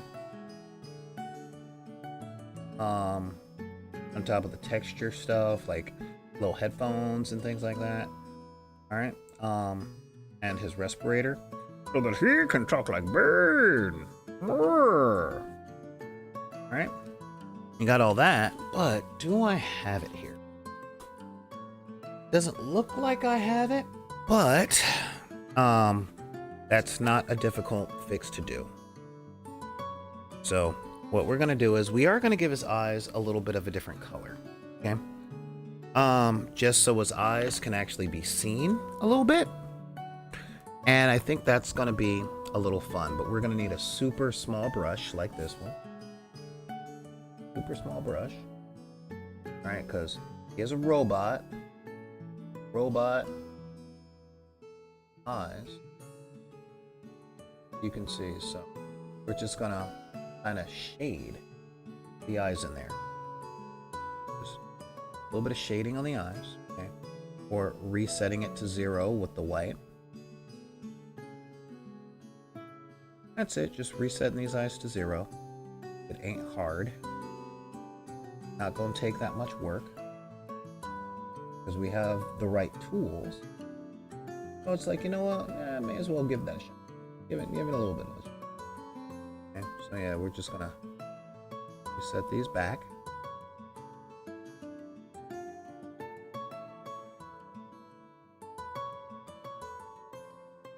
And then we're gonna wait for this to dry for a hot minute.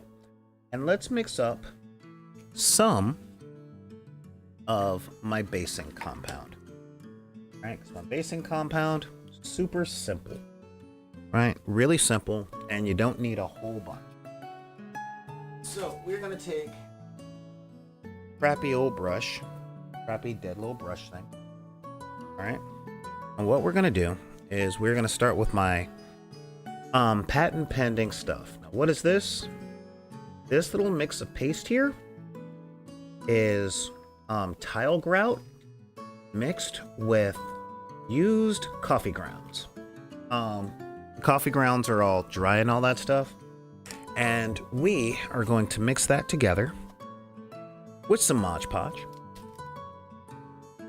Okay, Maji and the Podgy. Okay.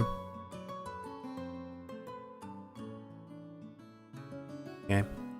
And I've decided to go a little bit industrial. Okay. So what we have here, let's go back to the regular hobby hall so you guys can see this. Or back to the regular place. So, what we have here is some Mod Podge. Yay! Wow, what's this? Neat! Oh, very seen, very stated. Okay, cool. And this is cork. Okay, this is some cork. I got this off of Amazon like years ago. And we're just gonna bust up a little bit of the cork with our hands. Bust up the cork. I want some decent sized pieces of the cork. All right.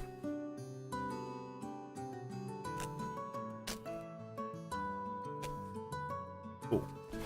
And just some decent sized cork pieces, 2 or 3. All right, because this, like, cork is my #1 cheat. I love using cork. Now, you see I got some flat edges here, so we're just going to go around the edge of these flat cork pieces, and we're just going to rip them off.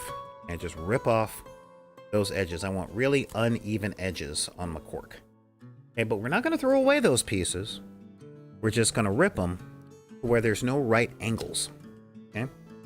Because right angles, not good. Okay? Left angles, fine. Right angles, nah, not so much. Oh my god, the dad jokes have begun. You guys are like, ugh, grown. You know? Yeah. So, yeah, we just, you know, tear it off, tear it, rip it, rub it down, you know? And, ooh. There we go. So now, let's get back to the page, and you guys will see. Okay? Alright, so what we're going to do is we're going to take one of the bases that I cut for this guy. And we're going to take our crappy brush. The first thing we're going to do is glue the cork into the places that we want it to stand. Okay? Now, this guy is going to stand really tall. And here is a rule, okay? It's a simple rule, it's a real rule, and this one will save you so much headache in time. And that rule is, just because you prepped it and brought it out does not mean you have to use all of it. Okay? That was something that I really had to learn. You know, I might not use all of this cork. And why? Because I may not need to. Ooh, I got a clog. Okay, that's fine. Don't have my stick pen, but that's all right. Because we can take one of the myriad of stir sticks that we have around here. And realize that it's time. Boop, boop, boop, boop, boop, boop, boop. See, I use the gel glue. Kind of just for these purposes. So there we go. There.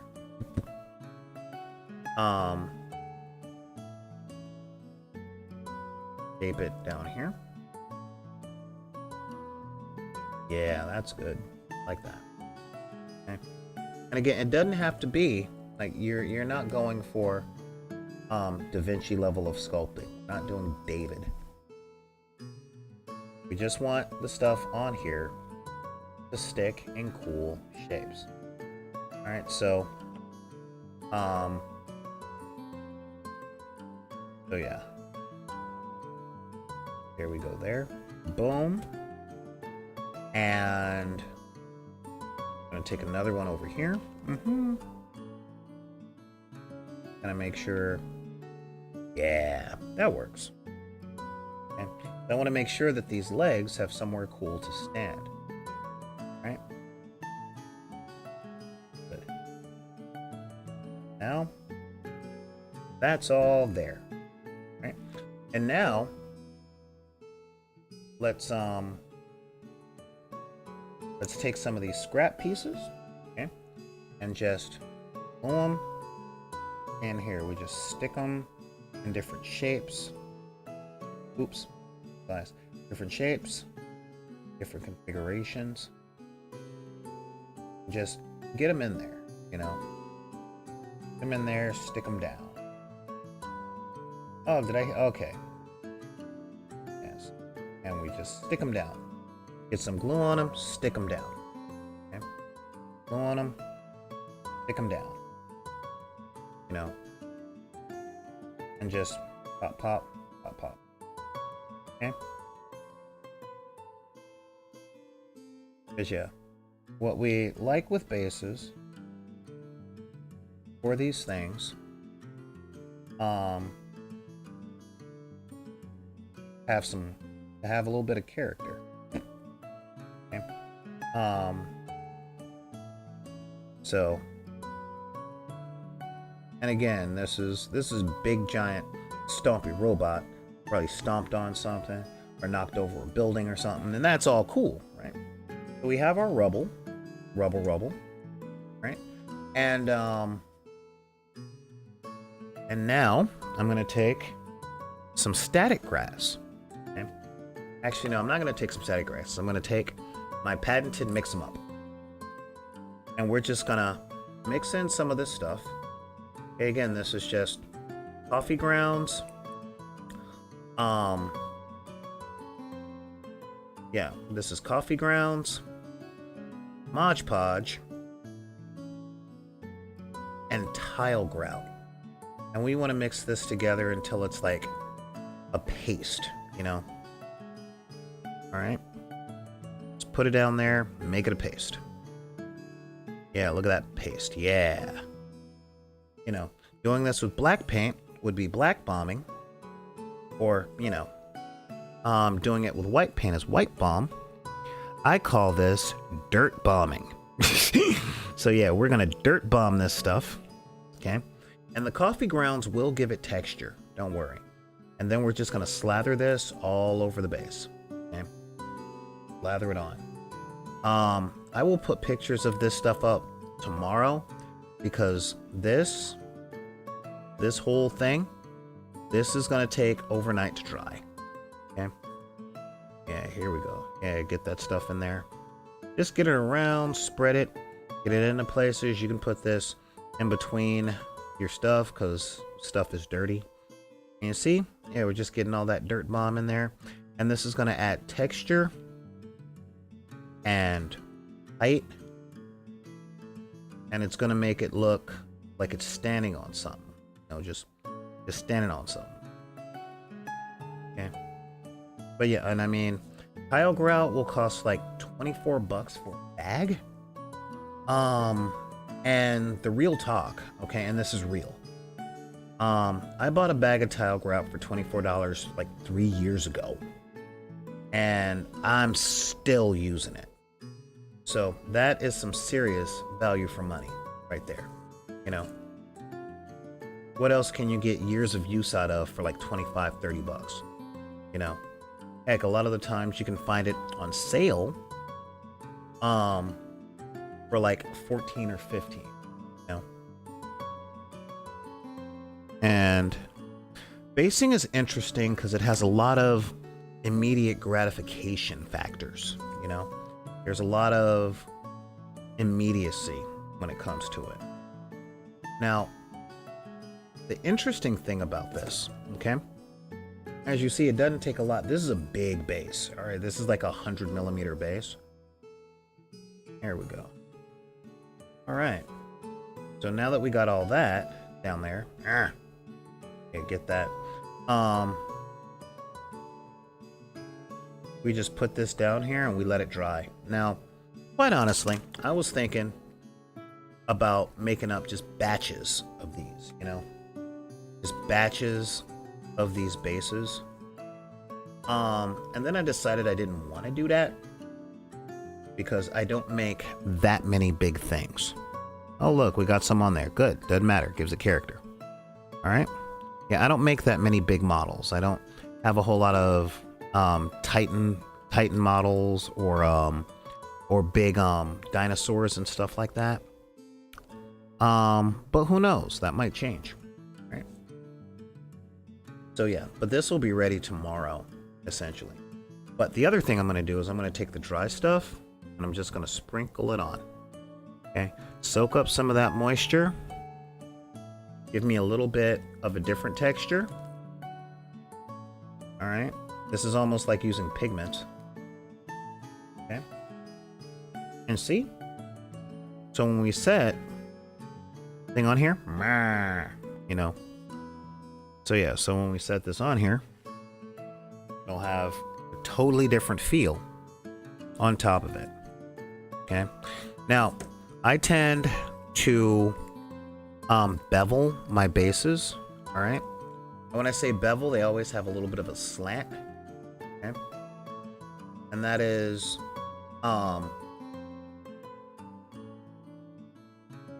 because sometimes I'll have secondary models, like if I want to use this thing as a mission objective, you know. And the whole point is to get up to the thing and activate it, you know. I want it to kind of blend with the scenery in some way, shape, or form. And when it comes to big bases like this, especially big bases with tiny, tiny legs, right? As you guys can see, with this guy here, you can fit a whole standard model here, right? So why not have your guy come up here, you know? Not as a diorama, as it were, but like that's a playable thing, you know? And that's something real easy and real simple to do. Now this is going to be dry tomorrow, and then I can put some paint on it. I'm liking the brown, but I am going to want to I am probably going to want to paint the concrete colors. Okay.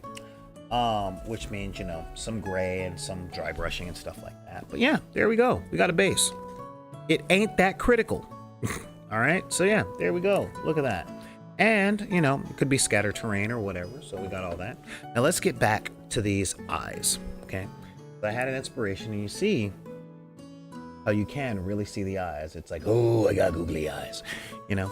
So we're going to take some blood red. All right. Some blood red from Army Painter.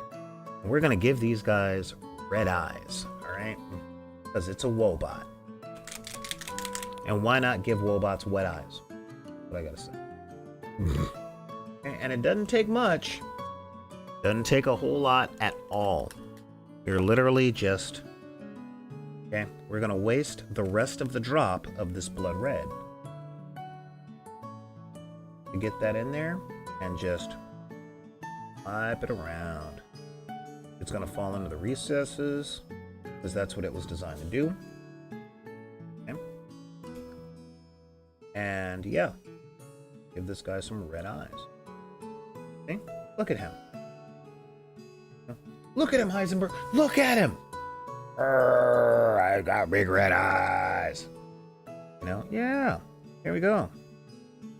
You know, now he's got big red eyes, and that, yeah, that gives a good look. I want to dry brush a little more gold on him. Really make that pop a little more. We're going to do that. That down there. All right. A little more on his headphones. A little more on the outside of his eyes. There we go, guys. You know.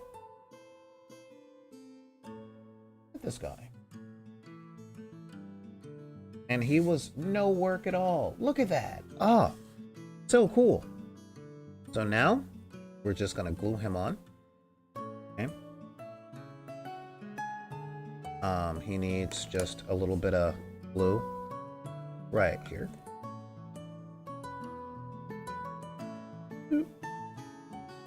And now that we got his glue on, I'm going to have to unclog that later. Okay.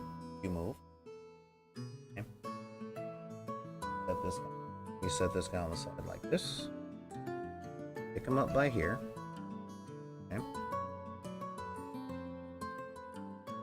Take the glue. We just place it in. Ah. Okay.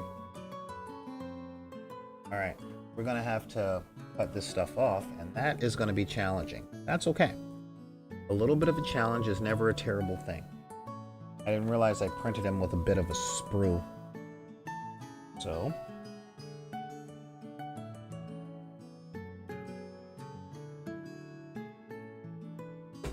here we go. Yeah, see? Super easy. But we do have to put more glue in that little area. That's not a problem. I'm going to take the glue, put it on the model where we want it. And so just a little bit under here. Pop. And a little bit here in the back. Pop, pop. Now we're going to take them. Ooh. Well, actually, we're going to do some of this. We don't want to waste glue. Here we go. Grab them.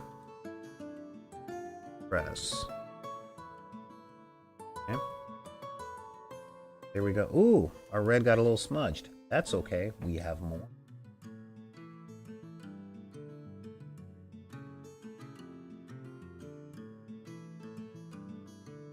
See? Doesn't have to be perfect. Mistakes get made. But it's not about not making mistakes. It's what are you going to do in the face of the mistakes that you make? Okay? And that really is, like, if there are any kids watching, or if there are any adults watching, or whatever, and you want to talk to kids, now, one of my biggest things is, yeah, you're going to make mistakes. Errors are going to happen. You know, and making mistakes isn't terrible. The thing that really defines people, really defines them at the end of the day, like that whole "who are you" question, comes down to looking at the mistakes you make and then go, what am I going to do? Am I going to take responsibility, you know, and say, look, I did it. I did it and I apologize. Are you going to learn from it? Are you going to make excuses about it? You know, when I say learn from it, are you going to learn what you did incorrectly? And then set things up to where you don't have to do that again? Or are you going to hide it, run from it? Like that, those are the real questions. Right. Now that we got our guy in there, I just keep touching his eyes. See what I mean? I just keep making the same error. That's okay. This is me kind of being impatient. So, while I got him here, we go. Look at that. We're in there, boom. And now that we have a lot of glue on this thing, what we're gonna do here is just add a little drop of accelerant so that we can let it go. Pop. Okay.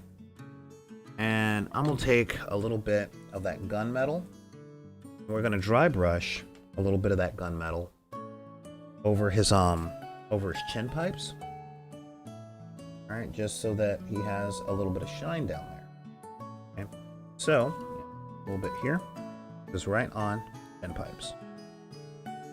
Okay. A little bit on the chin pipes, a little bit on the side there. Okay. Again, not much, not a whole lot. You know, we don't have to start over. Here we go. Now, give him a little bit of silver to bounce that gold off of. And there we are. We got our guy. Right? Yeah. And we got a guy. Isn't that fun? Yeah, I got a little guy. Right here.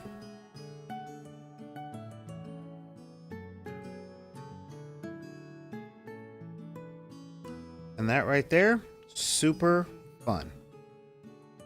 Okay? Super fun. Super easy. There we go. Look at that little guy. I got a little guy. Got a little guy. Oh. It's got big old fly's eyes. And I like having fly's eyes. That's kind of fun. You know? But yeah. Alright, so now that I got him to a point, I'm gonna give him a little bit of a lower bend because I didn't glue his hips exactly where I wanted them for just these reasons. Pose. And that is... Did I? Yeah, I did it again. Wow, you guys are just like, yep. If you're watching this, it's like, oh man, he did it again. He just keeps touching those eyeballs. Okay. There we go. Okay, eyeballs done. That's bent more properly. Ooh, yeah. All right. And there we go. And now looking at how he's a little leany, you know, he's got that little gangsta lean thing going right there. I'm gonna fix that with the base. By taking another piece.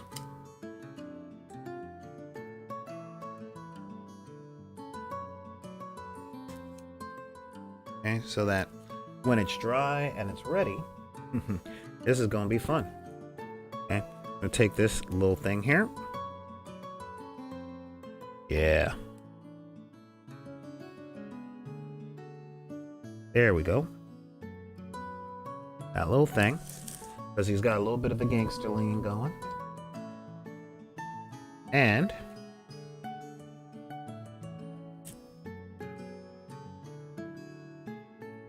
oops, wrong one. Okay. So we're going to take this part.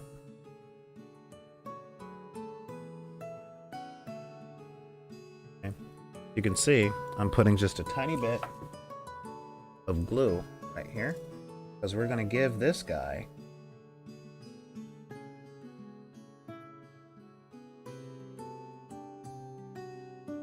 a secondary platform to sit on. Okay. So when he's on here,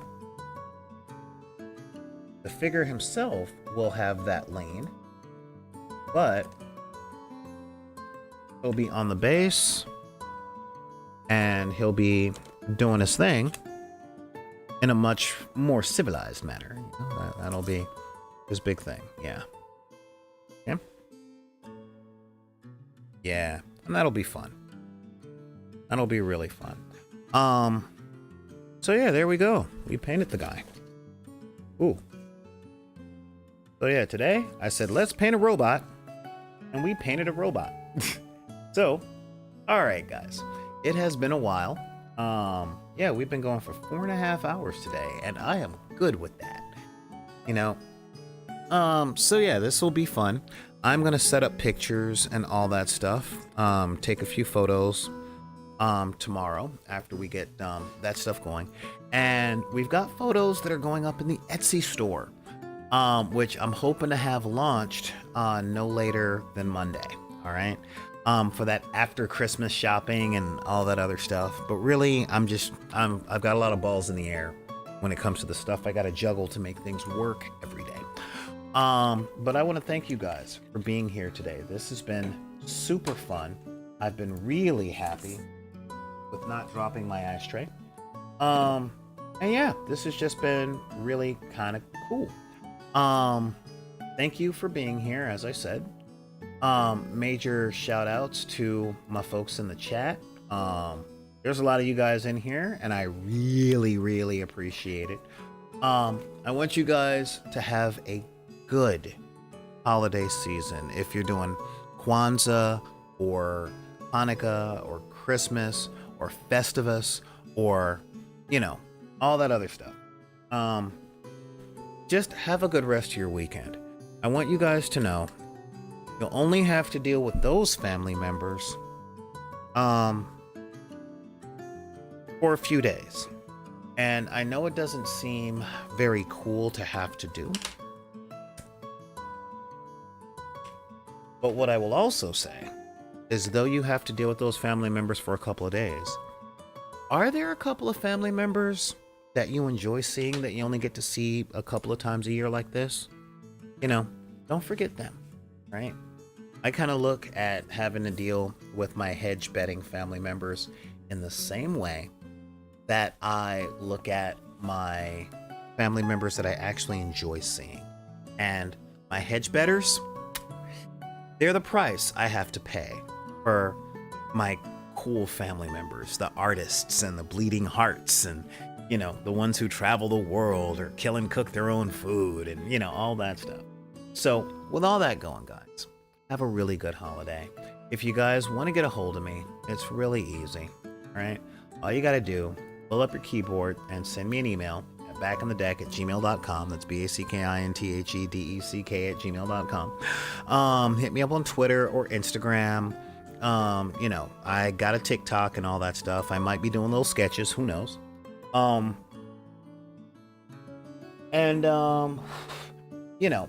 Join the Deckers on the book and encourage your friends. I'm really hoping to get over 1,000 subscribers by the end of January. All right, 1,000 subscribers on YouTube specifically. All right, that's the free one. You can subscribe there without having to pay anything.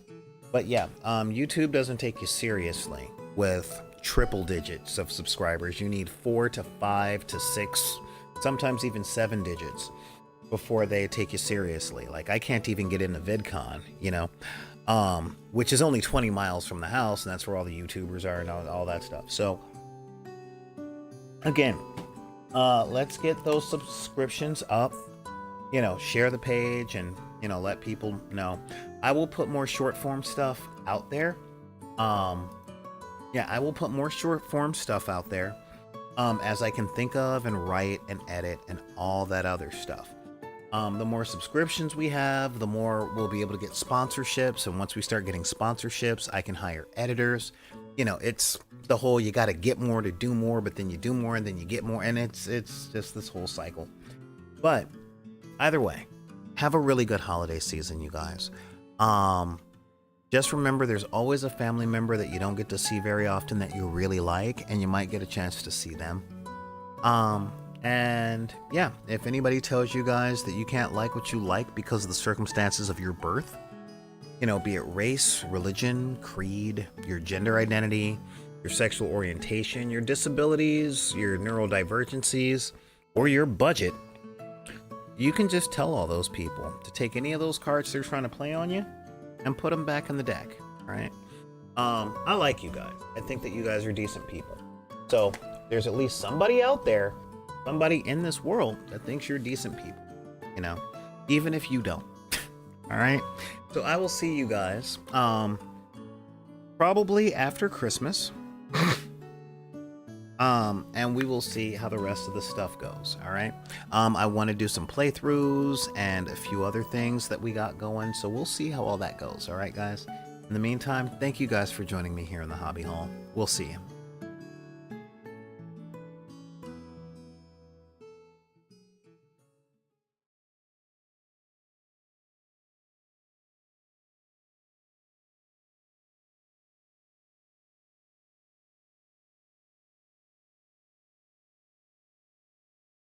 And I'm in the base in the oven. The oven. In the oven. Hi. Oh. Accelerated its process. And I might even get, would be cool.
you need a new.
Hey, what's up?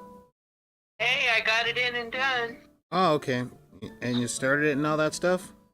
Yep, I just drove around the block kind of cautiously because I don't have any tail light. But yeah, she's running well.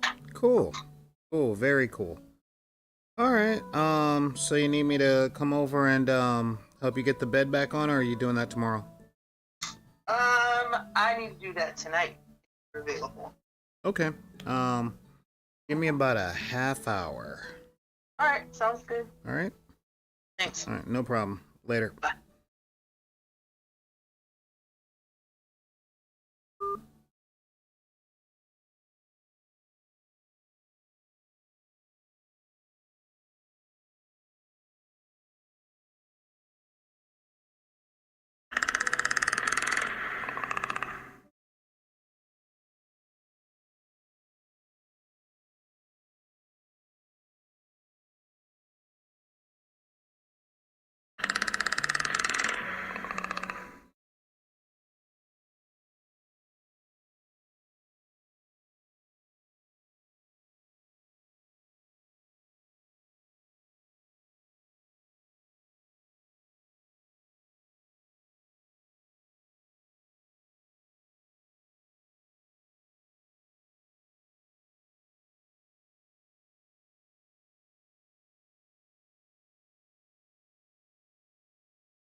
Hiding for it. Okay. Oh.